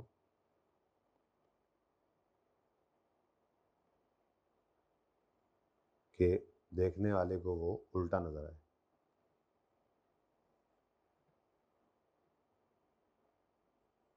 ये जनाब आपका घर है, ठीक है, इसकी खिड़की भी है ऐसे, ठीक है। लो, कैसा घर लगा? अभी ये भी बना नहीं है पूरा, बन रहा है, ठीक है, बना नहीं है अभी, ये भी पूरा बनेगा तो पता है फिर ऊपर छत भी पड़ेगा, फिर उसके बाद दरवाज़ा शरवाज़ा लगेगा, खिड़कियाँ यूँ लगेंगी, अभी सारा काम होना है, पेंट सेट होना है, अभी ये बन रहा है, ये अंडर कंस्ट्रक्शन है, ठीक है। अब आपको लगेगा ये छत है, ये नीचे छत नहीं है, ये लैंड है, ठीक है ना, अभी इसकी भी छत पड़नी बाकी है। अच्छा, छत तो इसकी ऊपर पड़नी थी। एनीवेज, ये एक अजीब सा घर है, ठीक है। अब मामला पता है क्या है? मामला ये है कि आप इसको साइमल्टेनियसली रिसीव और कंज्यूम कर रहे हैं? पहले बताओ मुझे, हाँ ना? साइमल्टेनियसली रिसीव कंज्यूम हो रहा है? नहीं नहीं, लैंड बिल्डर की तो बात ही दूसरी आती है, वो तो कंट्रोल ट्रांसफर केस में आती है, ठीक है भाई। थ्योरी है ना, थ्योरी मुझे पढ़ाने में जरा तकलीफ होती है, इस तरह से मैं इस तरह से पढ़ाता हूँ, ठीक है ना जी। सुनो, क्या आप साइमल्टेनियसली रिसीव कंज्यूम कर रहे हैं? नहीं। अच्छा, क्या आपको कंट्रोल ट्रांसफर हो रहा है? नहीं, क्योंकि ये लैंड किसका है? बिल्डर का। लेकिन ये मुआ एसेट किसी और को वो बेच सकता है बेचारा। इसका मतलब ये एसेट ऐसा स्पेशल नेचर का है कि सेलर का कोई और अल्टरनेट यूज ही नहीं है सिवाय इसके को वो आपको बेचे। तो फिर स्टैंडर्ड ने कहा कि ये एक ऐसा केस बन गया जिसके अंदर समझो वो अपनी प्रेमिसेस पे भी बैठ के घर बना रहा है, ठीक है।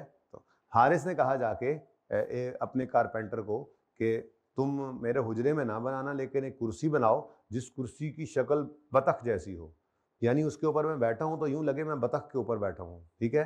और वो ऐसी हो कि बस वैसी हो कि ऐसी अजीब कुर्सी जैसी दुनिया में शायद किसी ने पहले ना बनाई हो। अब हालांकि वो अपनी प्रेमिसेस पे बैठ के ये कुर्सी बना रहा होगा, लेकिन चूंकि सेलर के पास कोई और अल्टरनेट यूज नहीं है सिवाय इसके कि वो हारिस को ही दे। इसकी दूसरी शर्त भी है, वो बताता हूँ, पहले जरा केस तो समझ लो। तो वो अपनी प्रेमिसेस बैठा है तो कंट्रोल इसी को साथ साथ ट्रांसफर हो रहा है। हम सब ने मिलकर सोचा, हमारा एक दोस्त था जो जिस्मानी तौर पे थोड़ा माजूर था, उसकी टांगें नहीं थी। हमने सोचा इसके लिए एक ऐसी गाड़ी बनवाएं होंडा वालों से बात करके, जिसमें जाहिर सी बात है अब उसने एक्सीलेटर भी, ब्रेक भी, क्लच भी, एक तो ऑटो कर लेंगे लेकिन ब्रेक और एक्सीलेटर भी जो है वो उसका हाथों से ही ऑपरेट हो जाए। हम सब चले गए होंडा वालों के पास और हमने कहा कि यार आप हमें एक ऐसी स्पेशल गाड़ी बना दो, हम उसके पैसे देंगे। अब हम कस्टमर हैं, होंडा सेलर है, ठीक है, जिसकी ये स्पेक्स हो, इस तरह की गाड़ी हो, तो वो स्पेशल एक गाड़ी। उन्होंने कहा जी बन जाएगी, कोई मसला नहीं, 6 महीने लगेंगे मसलन, ठीक है। अब 6 महीने तक वो गाड़ी बनाएंगे तो अपनी फैक्ट्री में बैठ के, लेकिन वो गाड़ी ऐसी स्पेशल गाड़ी है कि उनके पास उसका कोई अल्टरनेट यूज नहीं है सिवाय इसके कि वो हमें दें।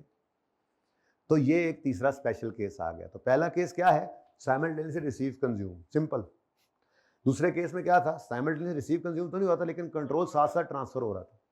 तीसरा केस में ना साइमल्टेनियस रिसीव कंज्यूम है, ना कंट्रोल ट्रांसफर होता नजर आ रहा है, लेकिन एसेट ऐसा स्पेशल नेचर का है कि आपके अलावा वो किसी को बेच नहीं सकता। या एसेट को सीधा भी कर लो ना तो भी एक सिचुएशन है, वो क्या है, आपने सेलर के साथ कॉन्ट्रैक्ट किया कि मेरे अलावा किसी को नहीं बेचना। Now contracts are also binding ना, तो आप यही वाला मकान भी इधर रख लो।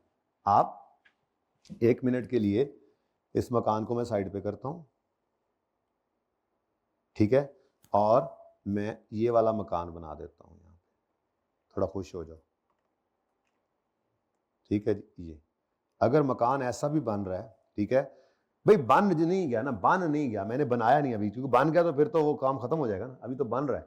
ऐसा मकान भी बन रहा है, तो ये मकान ऐसा नहीं है कि स्पेशल नेचर का है, लेकिन असल बात क्या है, असल बात क्या है, सेलर के पास कोई अल्टरनेट यूज नहीं है कि वो आपको बेचे। ये दो सूरतों से निकल सकता है, एक ये कि एसेट ही ऐसा ऊट पटांग है, एसेट ही ऐसा स्पेशल नेचर का है कि कस्टमर के अलावा आपके अलावा कोई इस्तेमाल नहीं कर सकता, या एसेट ऐसा नहीं भी है। अच्छा, ये क्या हो गया, ऐसा एसेट है जो किसी और के इस्तेमाल में नहीं आ सकता, तो भी सेलर के पास कोई अल्टरनेट यूज नहीं है इसका, सिवाय इसके कि आपको बेचे। या सेलर ये एसेट नॉर्मल शक्ल वाला था, नॉर्मल कोई भी इसको खरीद सकता है, लेकिन आपने कॉन्ट्रैक्ट करके एसेट को, सेलर को पाबंद कर दिया कि ये एसेट मेरे अलावा किसी को नहीं बेच सकते, तब भी सेलर के पास कोई अल्टरनेट यूज नहीं बचता। ये दोनों सूरतें, ठीक है।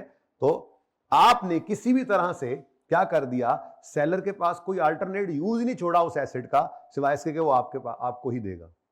वो दोनों सूत्रों में हो सकता है, या तो शक्ल एसेट की ऐसी बना दी, या शक्ल नॉर्मल थी, कॉन्ट्रैक्ट करके उसको ऐसा बना दिया। तो इन दोनों सूत्रों के अंदर स्टैंडर्ड कहता है कि चाहे साइमल्टेनियसली रिसीव कंज्यूम नहीं भी हो रहा, चाहे कंट्रोल साथ साथ ट्रांसफर नहीं भी हो रहा, कस्टमर का लैंड नहीं भी है, बिल्डर अपने लैंड के ऊपर भी बना रहा है, तब भी कंट्रोल ट्रांसफर हो रहा है।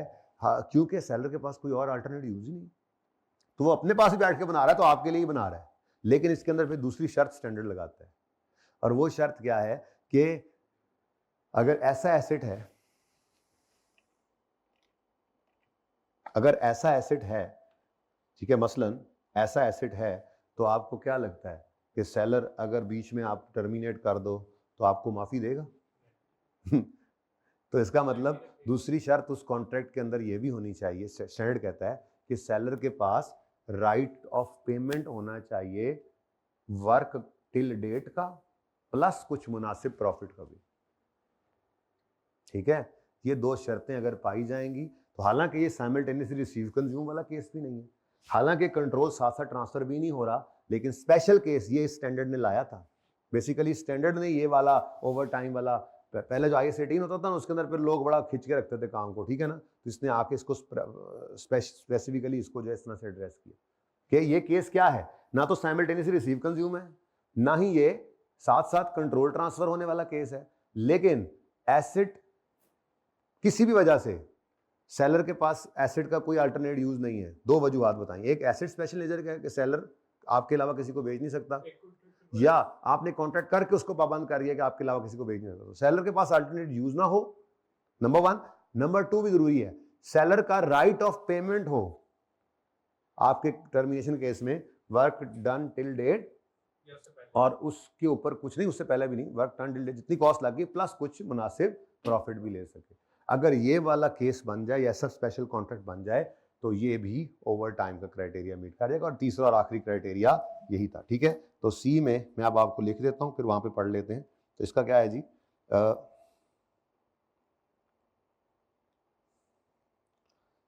seller has no alternate use, seller has no alternate use of asset other than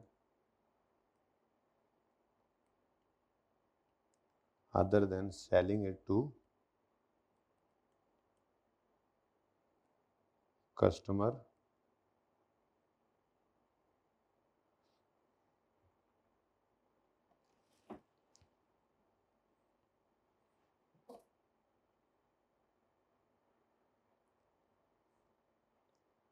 due to, ये दो reason, due to number 1 special nature of acid,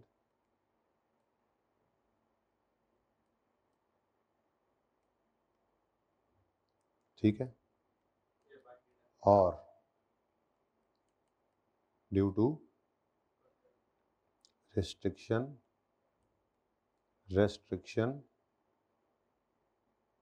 by customer through contract। तो कुछ समझ आ रहा है? Through contract,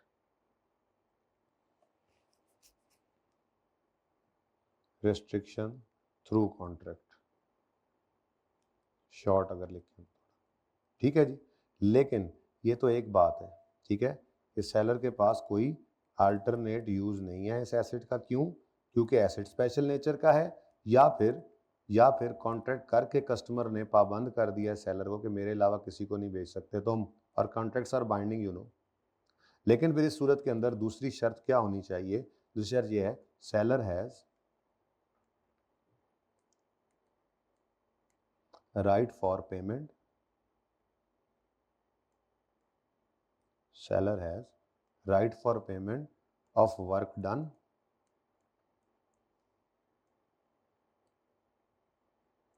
till date plus reasonable profit, plus ये plus यहाँ लिखा हुआ नहीं लेकिन कहीं और लिखा हुआ है, बस आप लिख लें, प्लस रीजनेबल प्रॉफिट। जाहिर सी बात है, सिर्फ कॉस्ट तो नहीं रिकवर करेगा ना वो, लेकिन मेरे थोड़ा सा प्रॉफिट भी दो मुझे, मैं तो सारा जोर भी लगाया, ठीक है जी। हाँ, तो जी ये 3 क्राइटेरिया में से कोई भी एक क्राइटेरिया मीट कर जाए तो रेवेन्यू को रिकॉर्ड करेंगे आप ओवर टाइम, ठीक है। और अगर इन तीनों में से कोई क्राइटेरिया मीट ना करे तो जितनी मर्जी सेलर कस्में उठाता रहे, रेवेन्यू ओवर टाइम रिकॉर्ड नहीं हो सकता। रेवेन्यू को फिर आप रिकॉर्ड करोगे eight a point in time. Got it? समझ आएगी इस बात की? बोलो, इसको यहां से जरा देखते हैं। Entity transfers control of good over time and therefore satisfies PO over time if one of the following criteria is met. Customer simultaneously receives and consumes the benefit provided by entity. अगली बात, entity यानी seller's performance creates or enhances asset that the customer controls as the asset is created or enhanced, यानी entity's performance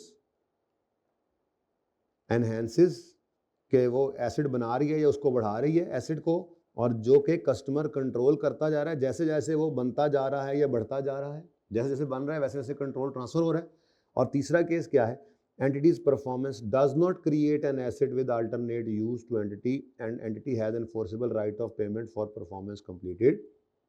अगर इसको मैं सीधा कर दूं तो ये यूं बन जाएगा कि entities performance does create an acid with no alternative use, with no, अब मेरे हिसाब से बन गया ये with no alternative use, ठीक है। अब ये मेरे हिसाब से बन गया जुमला, and entity has an enforceable right of payment, ठीक है। अगर मेरे हिसाब से है तो भाई इस तरह से, ठीक है, और सही है। पिछला काट दिया ये यहाँ पे, ये सीधा हो गया जुमला कि entity performance creates an asset with no alternate use to entity, ठीक है, and entity has enforceable right of payment. जबकि उन्होंने क्या लिखा था? उन्होंने यूं लिखा था, entity's performance does not create an asset with an alternate use. बात वही है, जरा उलट तरीके से लिखी है, जरा मुझे मुश्किल लगी तो मैंने आसान कर दी, ठीक है। आगे देखो, इन FR common application of this is likely to be a building company constructing an asset for customer as long as building company is not able to use the asset and a right of payment for work to date revenue would be recorded over time। क्योंकि जब तक वो building company use नहीं कर सकती है, जाहिर सी बात है वो बनेगी तो यूज होगी, ठीक है, तब तक ये नहीं कि रेवेन्यू रिकॉर्ड ना करे, बल्कि रेवेन्यू को रिकॉर्ड करते रहेंगे वो ओवर टाइम। तो ये उसने जनाब आपके एफआर के अंदर दबा के टेस्ट किया होगा, ठीक है। अब for each performance obligation satisfied over time, entity shall recognize revenue over time by measuring progress towards complete satisfaction of the performance obligation, ठीक है। अब ये जो प्रोग्रेस है ना, मैयर करना प्रोग्रेस, मैयरिंग द प्रोग्रेस, ये 2 तरीके से हो सकता है। एक को कहते हैं इनपुट मेथड्स, दूसरों को कहते हैं आउटपुट मेथड। ठीक है, आसान अल्फाज में बताता हूं इसका मतलब क्या है। इनपुट मेथड और दूसरा है आउटपुट मेथड्स। अच्छा, इनपुट मेथड्स का मतलब क्या होता है? इनपुट का मतलब मैं अगर आम ज़बान में लिखूं तो उसका मतलब है एंटिटी का क्या लग रहा है। एंटिटी का क्या लग रहा है।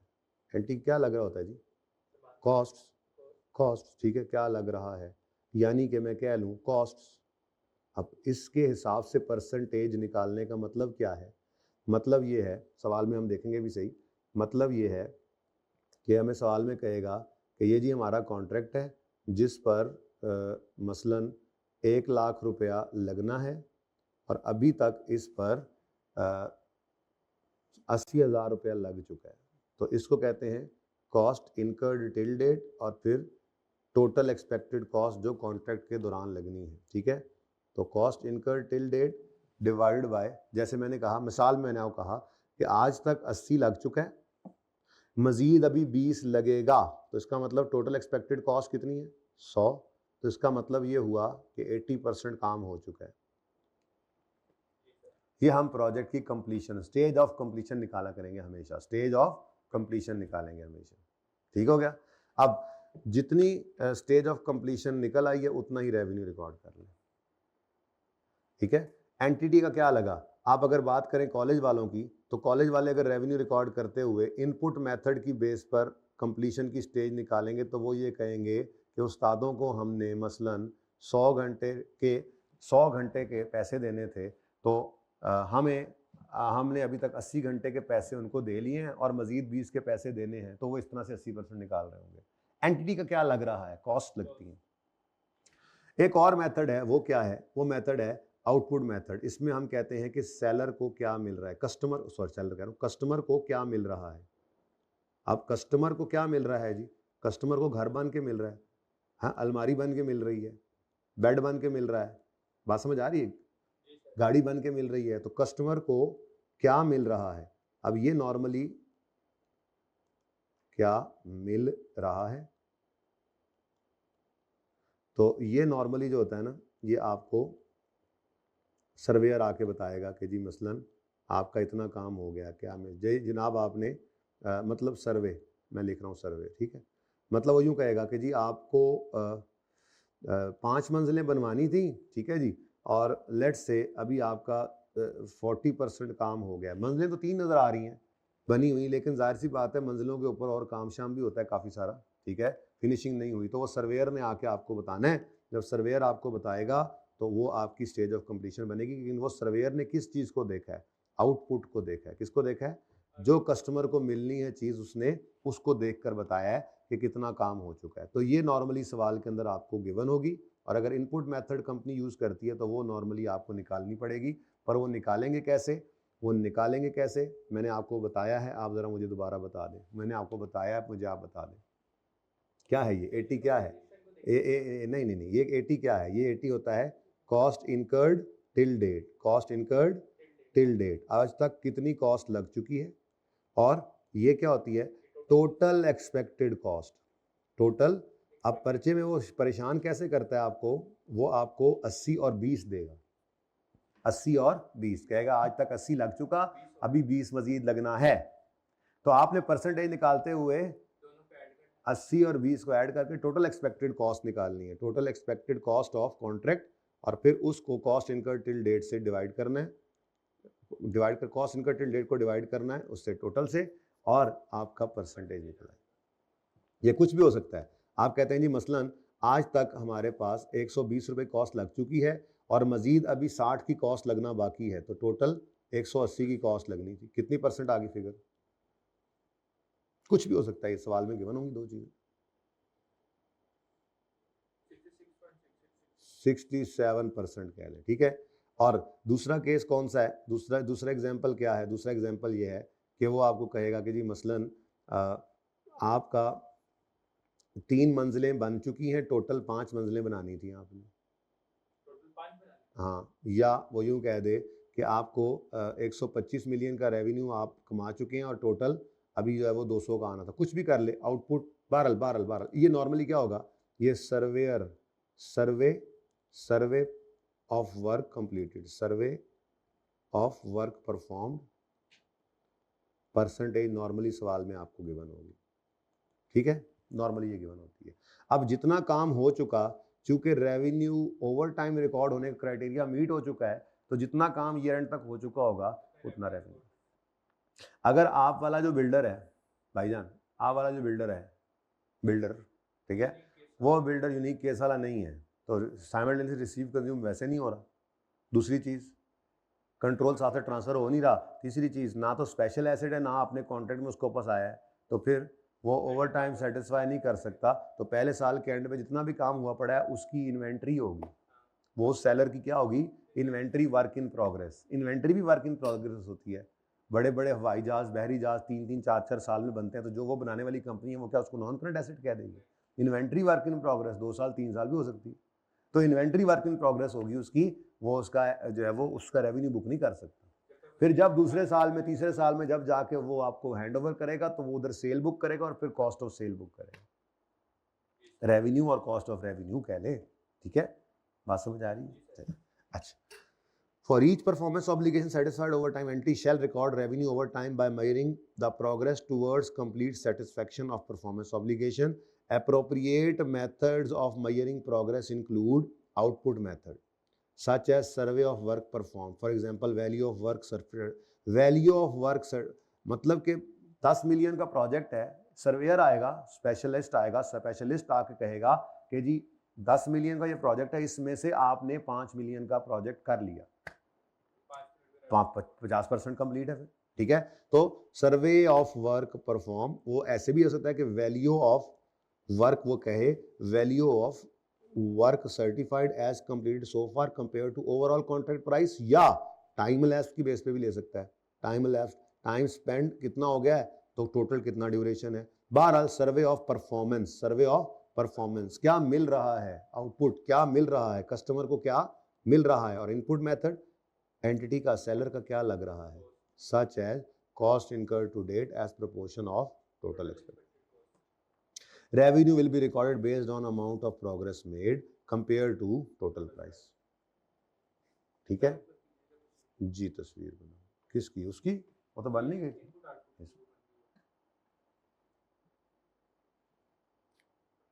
ठीक हो गया, चल अच्छा जी। अब जी अभी तो बहुत पड़ा है टाइम, ठीक है। अच्छा, अब कॉन्ट्रैक्ट कॉस्ट क्या होती हैं, रेवेन्यू रिकग्निशन को पढ़ाना है, कॉन्ट्रैक्ट कॉस्ट को ज़रा पेंडिंग है, कुछ चीज़ें पेंडिंग करके ना कल ऐसे ही छोटी छोटी पढ़ाऊंगा। फिर अभी मैं किसी टारगेट को ऐसे लॉक करके जा रहा हूँ, ठीक है।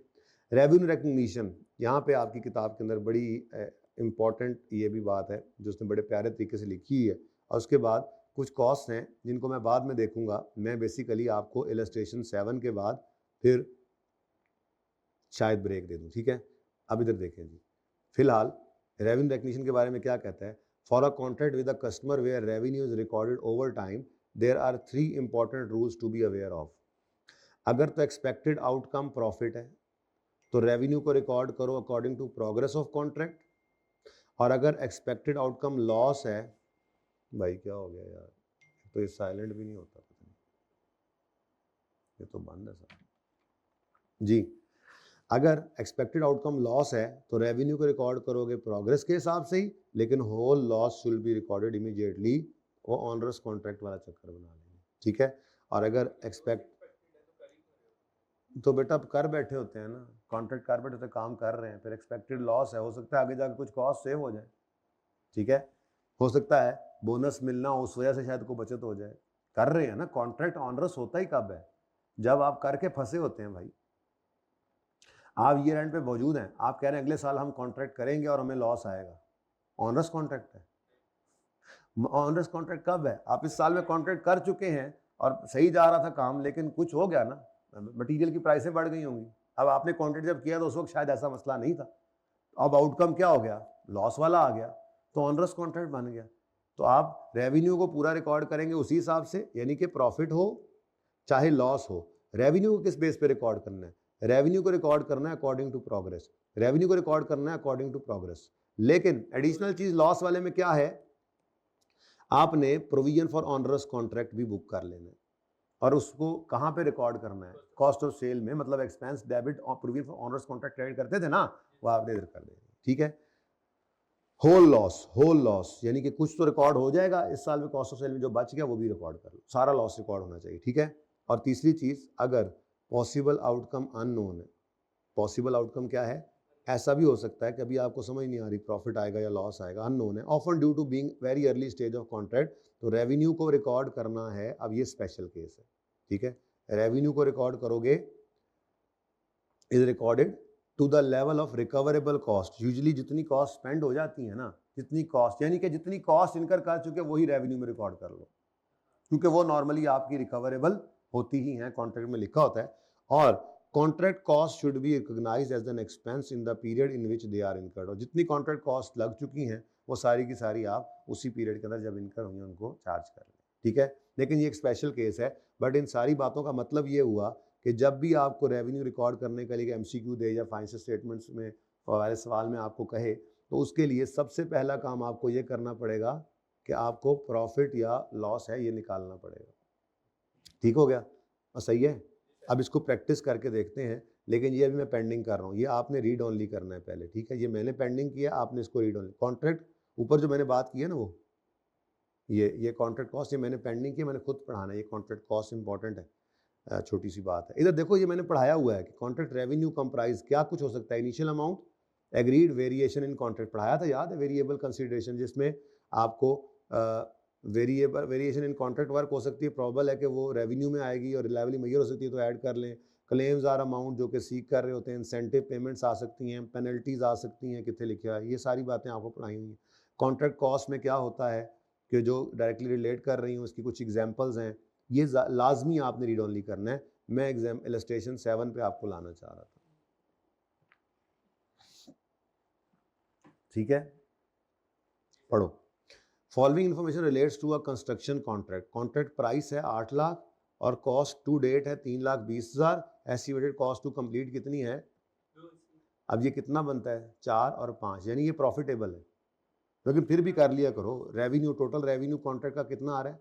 टोटल रेवेन्यू 8 लाख आ रहा है, और टोटल कॉस्ट कितनी आ रही है? मैं यूं लिख देता हूं, टोटल रेवेन्यू। टोटल रेवेन्यू पहले लिख लिया करो, वैसे तो ज़बानी पता लग रहा है, ज़बानी पता लग जाता होता है वैसे। ठीक है, 800। टोटल कॉस्ट कितनी है? 600। तो 200 का क्या आ गया? प्रॉफिट। अब 200 का प्रॉफिट है, ये तो प्रॉफिटेबल है। ठीक है, इसका मतलब ये हुआ कि रेवेन्यू को रिकॉर्ड करोगे प्रोग्रेस के हिसाब से।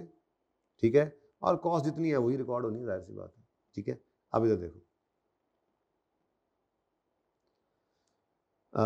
कहता है एस्टिमेटेड स्टेज ऑफ कंप्लीशन है 60%। अब what will be the amount of revenue, cost and profit. अब चुप है तो फिर इसी को पकड़ो, ये बेसिकली स्टेज ऑफ कंप्लीशन उसने दे दिया खुद ही। ठीक है, तो आप इस खुद ही वाली को पकड़ लो। ठीक है, कोई मसला नहीं है। अब मुझे बताओ, ये देखो, ये देखो, आपने रेवेन्यू रिकॉर्ड करना है जब, तो आपने सारा रेवेन्यू पकड़ना है और उस पे लगा देना है 60%।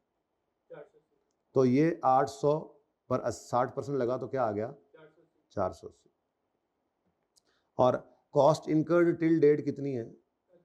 वो कॉस्ट ऑफ सेल में डाल दो, 320,000।